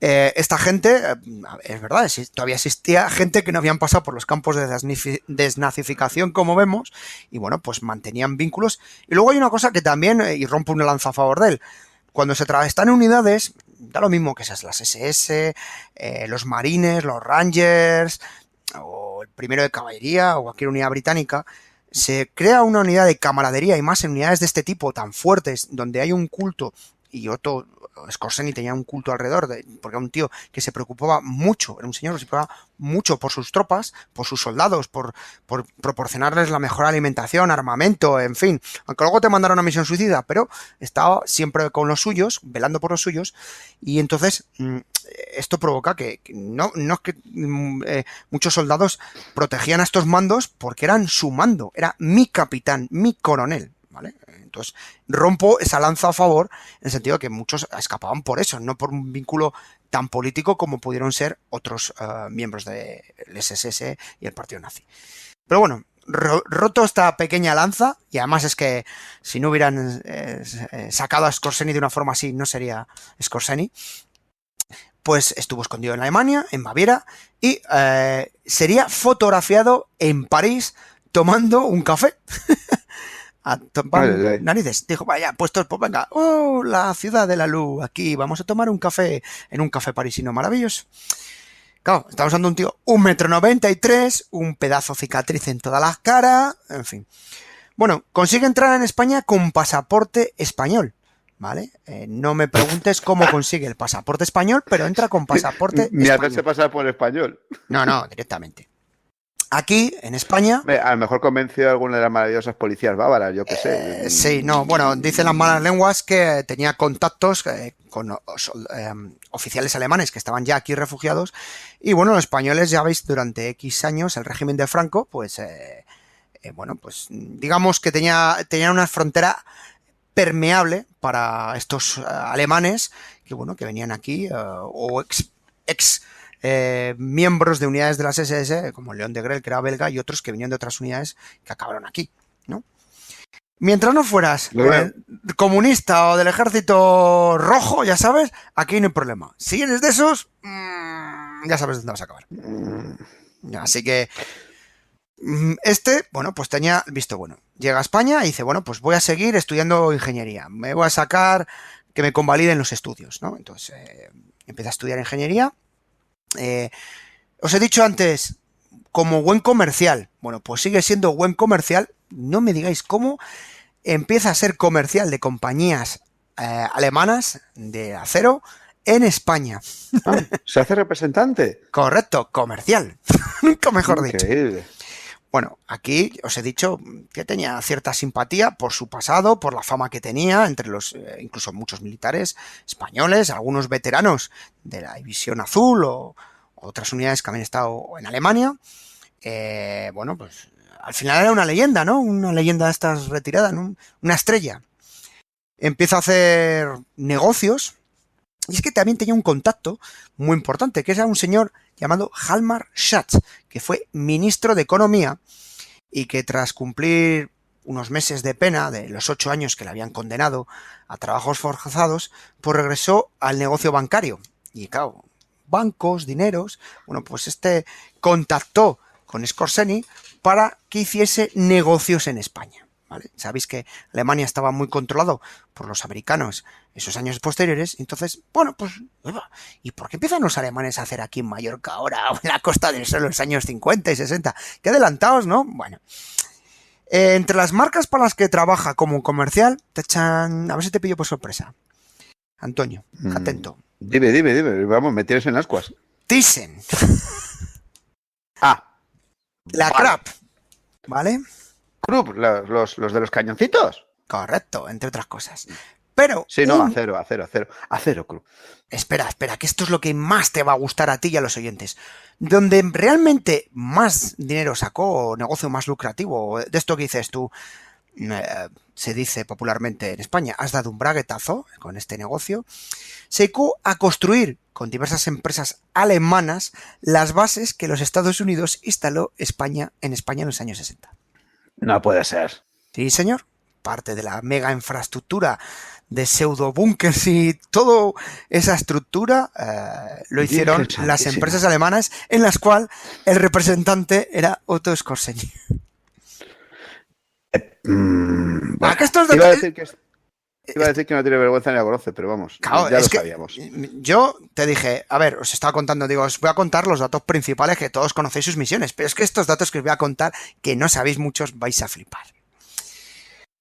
empieza a montar, como buen comercial, una empresa de importación y exportación. Ahí se le acusó de usar a esta empresa para hacer negocio de venta de armas. Bueno, que si un arma para aquí, un arma para allí, en fin, bueno, le aprovechaba tal. Uno de sus mejores amigos en España era un periodista llamado Víctor de la Serna, que era el director del diario Informaciones, famoso por su simpatía por los nazis o fascistas, ¿no? Entonces, claro, tener a Otto Skorzeny es como tener, pues no sé si eres un fan del fútbol, pues tener a Maradona, Pelé o Ronaldo al lado, es como, ¡hostia! ¿Vale? O sea, el hombre, porque no había una foto, un tal, bueno. Y fue a través de este hombre que le ponen contactos con algunos de los jefes del Estado Mayor del Ejército. Claro, te lo he dicho, algunos, estaba Muñoz de Grandes y demás gente, que eran veteranos de la guerra, de la Segunda Guerra Mundial. Claro. Entonces, bueno, pues siempre entre colegas, ¿no? Pues contamos así. Entonces, aprovechaba a hacer negocios. Pues mira, en Alemania estamos fabricando esto vendría bien. O sea que, vale. En aquel momento se convierte en una de las estrellas de la noche madrileña. Una celebrity, famoso por ir a... Aquí tengo apuntado los garitos, yo no soy de Madrid, pero alguno que sea de Madrid y sea peine canas o haya tenido, pues la piscina Estela, el Pasapoga, el Casablanca, el Morocco, en fin, tenía los mejores sitios, por supuesto durmiendo, adivinan qué hoteles del Ritz y todas estas cosas, ¿no? Fiestas allí, muchas veces con otros alemanes, se calcula... hay un dato que he estado mirando para esto, que había casi 10.000 alemanes refugiados en España tras la guerra. Pero eso puedes hacer una división Panzer, madre mía. Se calcula a lo largo de los años. A mí me parece un dato muy exagerado. Yo lo dejaría en un tercio, pero bueno, como no puedo confirmar, yo os lo cuento. Tuvo visitas y tenía contactos con varios amigos vinculados al partido nazi que residían en Málaga y en Alicante. Sí, bueno, yo recuerdo que se había dicho que por aquí había estado y todo eso, pero... Claro, porque estuvo realmente... por allí precisamente a visitar a sus colegas, o sea, sus amiguetes, es lo normal. Bueno, ya sabes, aquí hay mucha leyenda, por Alicante hay mucha leyenda de gente que vino aquí, pero además gente rarísima, o sea, no solamente yo que sé, Skorzeny o de Grell, que más o menos pues puedes decir, oye, pues son medio conocidos y pues uno es alemán, el otro belga, pero hay una historia rarísima en un pueblo cerca de donde digo yo, un pueblo de la montaña, de un croata o algo así, que luego supieron que era croata. Él le llamaban el ruso, que había venido después de la guerra y todo eso, y estaba por ahí. Por lo visto era un Ustacha. Y alguien lo asesinó. Alguien se ve que lo encontró y lo asesinó porque apareció muerto al lado del puente y se ve que había sido un ajuste de cuentas que dicen que habían sido los israelíes. Bueno, leyendas. Vino aquí. Yo conocí en el ejército a un danés, no era danés, era español, de padre danés. Y como yo soy, queridos oyentes, me fijo en los detalles, dije, ¡hostia! ¡Qué anillo más bonito! Digo, pasa que esa calavera no me encaja. Dice, es un anillo de mi padre. Y era de los buenos, no como en el programa al que me regalaron a mí que perdí que era una copia. Pero bueno, así que eso confirmado por mí. Bueno, pues sí, se movía en círculos. Skorzeny nunca se retractó de su vínculo con los nacionalsocialistas, con los nazis, hablando mal y pronto. No tan extremo, porque el tema judío, por lo menos en declaraciones, luego ya sabéis que, bueno, que cuando se entera uno de estas cosas, pues tira balones fuera. Ya sabes. Y bueno, pues pues nunca ocultaba ni los contactos que tuvo, ¿no? Por cierto, otra curiosidad, hay unas fotos, y lo de las fotos os diré por qué estoy contando cosas de las fotos, en las que está con un señor llamado Romano. No Romano y Albina, no es Romano y Albina. Este señor era pianista de jazz, ¿no? Que trabajaba en España con el nombre de Romano Full, pero su verdadero apellido era Romano Mussolini. Adivina quién era su padre. No fastidies. Sí, bueno, pues estuvo de gira por España y hay unas fotos con él. Ostras. Y en las fotos le está enseñando el reloj que Mussolini le había regalado por rescatarle. Le dio un regalo, Sí. pedazo de reloj de estos de la leche, que nunca se deshizo de él. O sea, porque claro, para él era la mejor medalla. Y bueno, porque fue con la misión que pasó a la historia, ¿no? Prácticamente. Así que, ¿a qué eso no lo sabías, no, del romano? Bueno, ¿No? También tuvo contactos entre los diversos documentos que se han encontrado. Bueno, con esa empresa que tenía importación-exportación, estuvo en Latinoamérica, ya sabes, en Latinoamérica, Brasil y sitios de estos. Es más, hay unas fotos con un señor llamado Klaus Barbie, el carnicero de Lyon, ¿sabes quién? Manda más, un psicópata, y ahí salen los dos, y esa foto las he visto yo, vamos, que las podéis encontrar en internet, vestidos de mujer, travestidos en una fiesta de estas ahí en plan, pues eso, que se han pasado de alcohol. O sea, era colega suyo, estamos hablando de un carnicero, un psicópata. Estuvo en Palestina, estuvo en Egipto, estuvo en Israel, y os cuento esta curiosidad. Estuvo de asesor militar, asesor, no sé si de ventas, de todas estas cosas, porque esta parte ya es mucho de leyenda. Se dicen, entre las leyendas o historias, yo insisto, yo os cuento las historias y hay unas que son verdad y otras que son mentira. Pero ni Antonio ni yo sabemos cuáles son verdad y cuáles son mentira, ¿verdad, Antonio? Ay, madre mía. Bueno, no sé, resulta difícil sorprenderse. Bueno, pues te voy a contar. Mira, 62. En el año 62 se cuenta que fue reclutado por el Mossad, que el Mossad andaba detrás de él, pero como él no tenía ningún crimen vinculado a temas con los judíos o que hubiera estado en ese sentido, ¿no? Que hubiera participado directa o indirectamente, o incluso que tuviese conocimiento de los campos de concentración. Bueno, pues se le dice, se cuenta, que fue reclutado a través de, bueno, hacer la vista larga, es decir, bueno, no te vamos a meter en la lista de hombres buscados, tampoco era muy difícil localizar, la verdad. Había una serie de científicos alemanes que trabajaban en Egipto, que estaban desarrollando misiles y cohetes para atacar Israel. ¡Ah! ¡Ostras! Esta historia sí que la recuerdo, sí. Vale, entonces, bueno, si tú nos das información de estos agentes alemanes, nosotros, bueno, vamos a mantener la inmunidad. Palabra Salom, ¿no? Es decir, como insisto, no era un objetivo principal, sin embargo sí que era un instrumento para capturar o conseguir tal. Bueno, pues se cuenta que fue el elemento que usó el Mossad para capturar, eliminar a estos operativos alemanes que estaban colaborando con los egipcios. También estuvo por Argentina, y en Argentina pues estuvo asesorando al gobierno de Perón, e incluso estuvo de funciones de guardaespaldas de Evita Perón, bueno, guardaespaldas, consiglieri, como quieras llamarlo, Antonio. Y hay una leyenda muy negra, blanca, azul, o en este caso muy rosa, que dicen que tuvo una affair con Eva Perón. No sé, en fin. Pero bueno, esto forma parte de esta leyenda que engloba a este hombre. En Egipto estuvo de asesor del presidente Nasser. Luego encontré una noticia muy curiosa y en el 57 fue a Irlanda y se compró una granja. Y es que su intención era hacerse pasar por un granjero irlandés en la campiña y demás.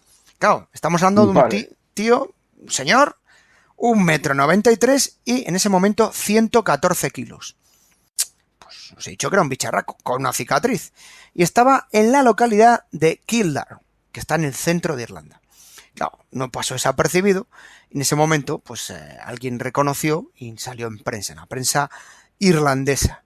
Bueno, la prensa irlandesa sabéis que como tienen cierta simpatía por los británicos, pues no está tan mal visto. Y entonces hablaban del glamuroso hombre del espionaje, ese James Bond alemán, ¿no? El hombre tal. E incluso hay prensa, y lo he encontrado en un reportaje de la época, que prácticamente lo que se dice actualmente el término le blanquea, ¿no? El hombre que incluso había salvado inocentes del Tercer Reich, que había sacado para que no les mataran, que había, vamos, casi como que había sacado judíos de los campos de concentración para que no, bueno, en fin. Esa parte de blanqueamiento, que era una parte de admiración más que otra cosa, y luego, bueno, ese mito militar que le rodeaba. Allí a los irlandeses no les hacía nada de gracia, más que nada porque, bueno, ya sabes que las relaciones con los británicos son siempre un poquito tensas. Y claro, ¿qué demonios hacen nazis en Irlanda? ¡Ostras! Bueno, No quiero atreverme ni a especular. pues te doy la respuesta. Oscorseni dijo en unas declaraciones que él había ido a Irlanda a criar caballos. Y claro, que el problema que tuvo es que el gobierno irlandés, como era un personaje que no era de la noche de Madrid, hablando no le interesaba, allí no había noche en Irlanda, no le concedieron visado. Entonces él venía, estuvo realmente un tiempo. Nunca llegó a permanecer. Y por supuesto, nunca se le permitió acceso al territorio británico, porque había miedo de que con el visado británico, pues ¡ahí va! ¿Y qué hace en Londres? Hostia, guardar a la reina Isabel, las joyas, por Dios. No, o sea, no me fío. Ya te digo que... vamos, o sea, que se lleva las agujas del Big Ben, como te cuides. Sí. Tuvo contactos con una serie de alemanes de la Segunda Guerra Mundial muy famosos, entre ellos el piloto Hans Ulrich Rudel. También dicen que tuvo contactos con Adolf Eichmann y yo no lo he confirmado, pero dicen que también llegó a estar en contactos con el carnicero, con Joseph Mengele. O sea, escribió 2 libros, llamado Vive peligrosamente y Luchamos y perdimos. Por cierto, los 2 libros les tengo detrás mío, según estoy grabando este podcast, que me les regalaron hace muchos años. Están interesantes. Yo les recomiendo, ¿vale? Les recomiendo, si os gusta la Segunda Guerra Mundial. Son muy divertidos, lo que pasa es que bueno, eso te resulta difícil distinguir la realidad. Por eso has oído que he usado el término son interesantes, ¿no? Son interesantes. Y bueno, tú lo has dicho, hay una parte que te la crees y otras dices ni de coña. Pero bueno, os lo recomiendo, ¿eh? Si tenéis oportunidad, comprarlo porque son de esos libros que merece la pena leer para comprender cosas y sobre todo para comprender el personaje. A nivel político, en España estuvo vinculado con la creación de las famosas CEDADE, que nacen en los años, a finales en el 66, tengo que apuntar. La CEDADE eran, bueno, pues un partido nazi español, hablando mal y pronto. Lo que llamaríamos neonazis. Neonazis, sí, los neonazis, hablando. Círculo, bueno, pues este estuvo vinculado también como asesor. Bueno, en sus últimos años... Hombre, es que cerca de donde vivo era donde estaba el cuartel de los Paladín, que llamaban ellos. Sí, por tu zona había unos cuantos. Que eran el grupo Paladín, eran contratistas de seguridad, como te gusta llamarle sí. A ti, que se dedicaban a entrenar a lo que los americanos hicieron luego en lo de la Contra y todo esto en esas universidades de la selva, ¿no? La Recondo y todas esas cosas, pues ellos enseñaban a todo tipo de gente, eso tenía cobertura norteamericana claramente, tenían un chaletito allí cerca de la Albufera, en una playa muy chula, que está aquí cerca de donde estaba la casa, de donde está de toda la vida la casa de mis padres. Y decían eso, que allí habían hecho pues reuniones, sobre todo, que yo creo que esas reuniones debían de ser unas mariscadas impresionantes que se tenían que pegar. Con mucha cerveza. Con mucha cerveza seguro, y que por lo visto pues se dedicaban eso a conspirar para luchar contra cualquier movimiento izquierdista que pudiera haber en el mundo, y se dice que desde apoyar a Pinochet hasta formar algo parecido a lo que luego serían los GAR. El GAL. El GAL, sí, lo de eso, el GAL, perdón, que no sé dónde tengo la cabeza. Los grupos antiterroristas de liberación, estos que luego fue guerra sucia contra ETA, ¿no? Pues estos por hoy hicieron la misma jugada con muchísimos países, con medio mundo, o sea, desde Sudáfrica hasta los portugueses incluso decían que habían estado allí para machacar la oposición a Salazar, y unas movidas muy raras, y el hombre este estaba ahí, el hombre este es socio fundador del grupo Paladín. Sí, bueno, pues se compra en Mallorca, en Alcudia, un chalet, una pedazo casa, y bueno, pues le gustaba nadar, le gustaba la playa, y de pronto llega un día, y cuando llega la gente dice, ¡ay, va! Se ha bloqueado el acceso a la playa. Y es que dijo, bueno, vamos a dar el pelotazo. Directamente privatizó la playa. Una playa que era colindante con su casa y era la playa donde la gente del pueblo aprendía a nadar. O sea, un clásico. Dijo, toma, por Conozco la situación, sí. Sí, es algo que se ha dado lamentable mucho en costa española, ya sea por españoles, alemanes, ingleses y sea quien sea, por bastante hijos de su madre. Pero bueno. Yo me crié en uno de esos sitios. Exacto. Algún día, si quieres, te cuento la historia porque es, o sea, muchísimos años después, ¿sabes dónde vivía Doc? Hasta Sí. ahora que se ha mudado a Andalucía, ¿no? Pero bueno, donde estaba viviendo Doc, pues yo me crié ahí y esa playa pasó algo muy, muy parecido. Pero bueno, ya. Pues eso, ya insisto, hablaremos. por algún hijo de su madre. Años 70, 1970, se le detecta un tumor canceroso en la columna vertebral. Se traslada a Hamburgo, donde, estando postrado en una silla de ruedas y mediante una fuerte rehabilitación, consigue volver a caminar tras operarse y quitarse ese cáncer. O sea, tipo duro. Y una cosa hay que reconocerle, es su capacidad de sufrimiento, y eso es algo que es innegable a lo largo de su vida. Fallecería el 5 de julio de 1975 en Madrid, como consecuencia, por desgracia, del maldito cáncer que tanta gente se ha llevado en esta vida, con la edad de 67 años. Un mes después se realiza un funeral católico, es incinerado y sus cenizas se trasladan a Viena, donde está enterrado en el cementerio de Doblinger. Este señor se casó 3 veces. La primera en el 34 con Margareta Schreiber, se divorció para casarse con Emmy Linhart, que es con la que tuvo una hija, divorciándose en 1950, y finalmente con Ilse Luge en Madrid en el 54. En el 2011 se subastó el archivo que tenía Skorseny, su última esposa, Ilse, ya que se quedó arruinada. A veces la fama no da dinero a la mujer de este caso, y con los gastos se usó para pagarse un asilo, y el que compró su archivo fue un oficial americano que a día de hoy sigue estudiándose parte de lo que viene. Algunas de las cosas que os está contando, anécdotas de esas fotografías, están sacadas o filtradas de ahí. El entierro fue un entierro, bueno, hay fotos de ese entierro. Luego, cuando le llevaban a Alemania, contaron que no se habían oído tantos Hey Hitler y demás movimientos, frases fascistas de la Segunda Guerra Mundial, tras la Segunda Guerra Mundial en la vida. O sea que se juntó pues todos los ex SS, el que estaba allí aprovechando que también la coyuntura y tal. Una persona que ganó la Cruz de Hierro de primera y segunda clase, la Cruz de Caballero de la Cruz de Hierro, las Hojas de Roble, la Cruz Alemana de Oro, la insignia de asalto general, la Cruz de los Arditi italiana, una medalla también Madre mía. de los magiares, de los húngaros.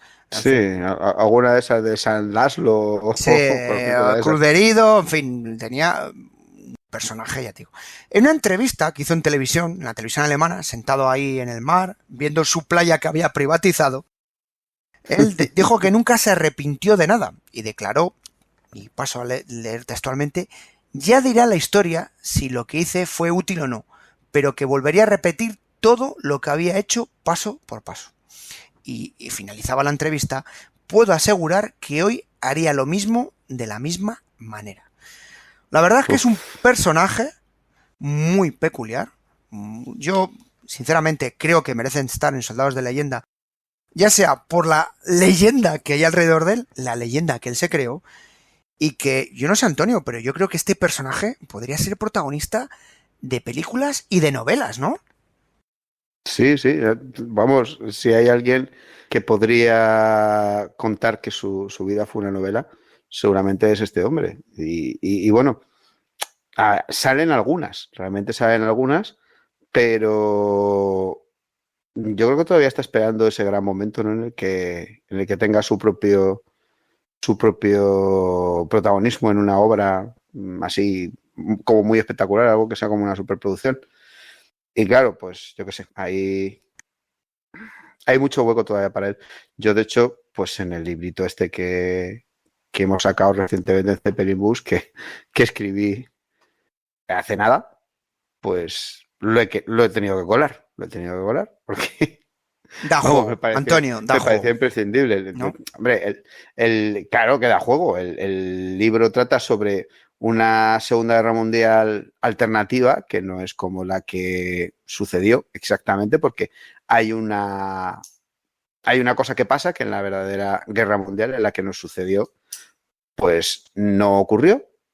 Y a partir de ahí todo cambia. Y entonces una de las cosas que cambia es que yo me imaginaba que un hombre como este, un hombre de acción que andaba perseguido por su propia leyenda, que intentaba siempre destacar ahí donde iba y que trazó miles de planes loquísimos, algunos de ellos loquísimos, pero que muchos de ellos pues nunca los llegó a realizar o no contó con el apoyo suficiente como para que pudieran... O sea, la operación, por ejemplo, esta de atacar Irán y destruir las plataformas petrolíferas que tenían los ingleses allí, pues por ejemplo, ¿no? Infiltrarse y vivir entre las tribus de los iraníes y provocar una rebelión y tal, o cosas así. O volar un V2, ¿no? También otras leyendas. Sí.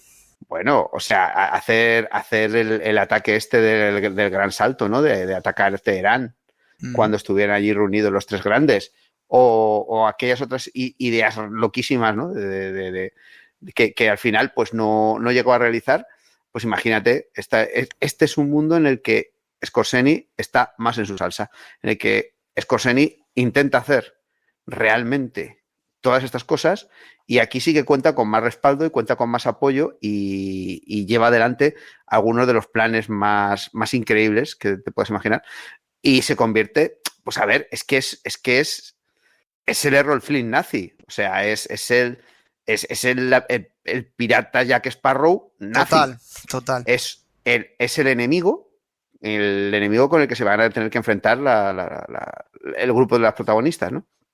Y es su antagonista básico. En este primer libro sale solamente un poquito porque es la presentación de este personaje y se ve, se le entrevé, se está preparando, se cuece y se ve que con el tiempo pues se va a convertir en la bestia negra de estas chicas que son las auténticas buenas de la peli y que van a tener que combatir contra todas las locuras que vaya a plantear este hombre, en todas las operaciones se las van a ir encontrando y van a tener que chafar sus planes una y otra vez.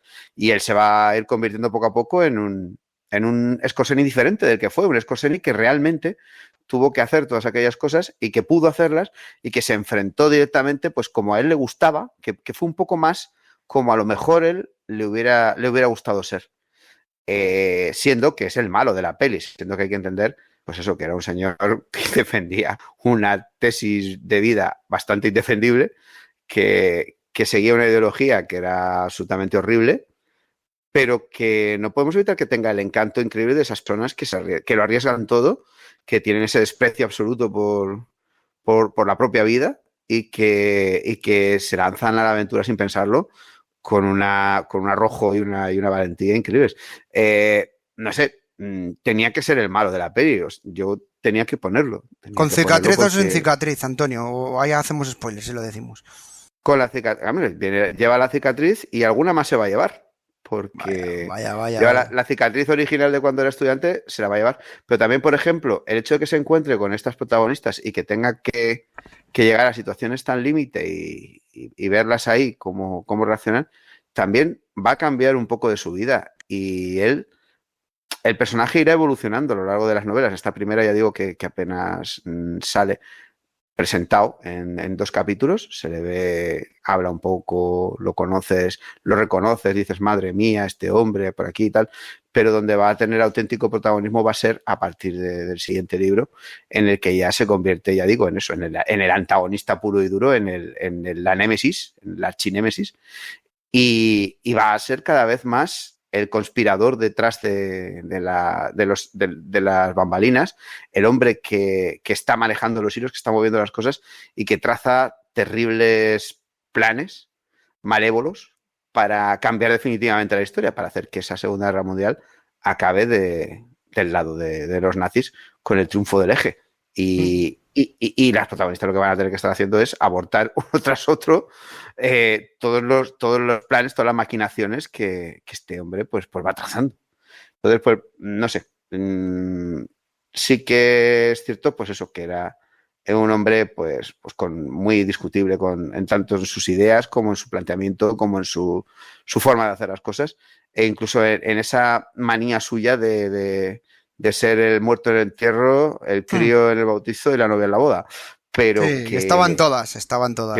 que tenía que ser el que salía en la foto, aunque fuera de perfil, pero que sí que es cierto que es absolutamente admirable esa locura con la que afrontaba pues misiones absolutamente suicidas y que pues eso, tenía que ser el malo de la peli, no podía hacerlo de otra manera.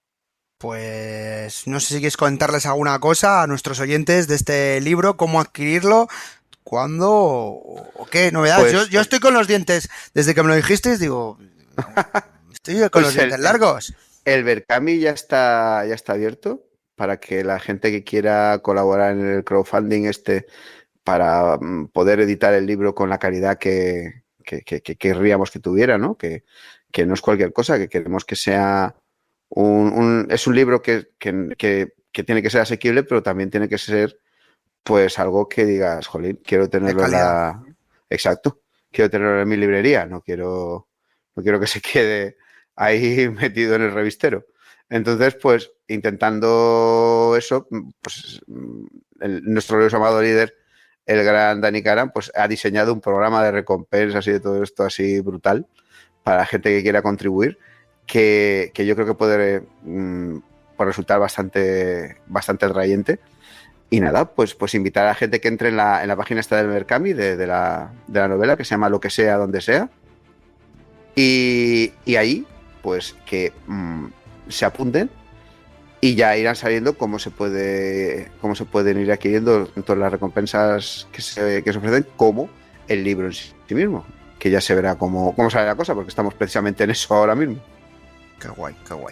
Pues yo me dejas con los dientes largos, me vuelves a dejar con dientes largos y más tras traer a este soldado de leyenda que hemos estado un poco contando parte de su historia, intrahistoria, leyendas, y cuando decimos leyendas nunca mejor dicho, y demás. Yo espero que, amigos, que hayáis disfrutado tanto como nosotros contando la historia. Nos hemos pasado, ya lo insisto, los programas de soldados de leyenda procuramos que sean relativamente cortitos en tiempo.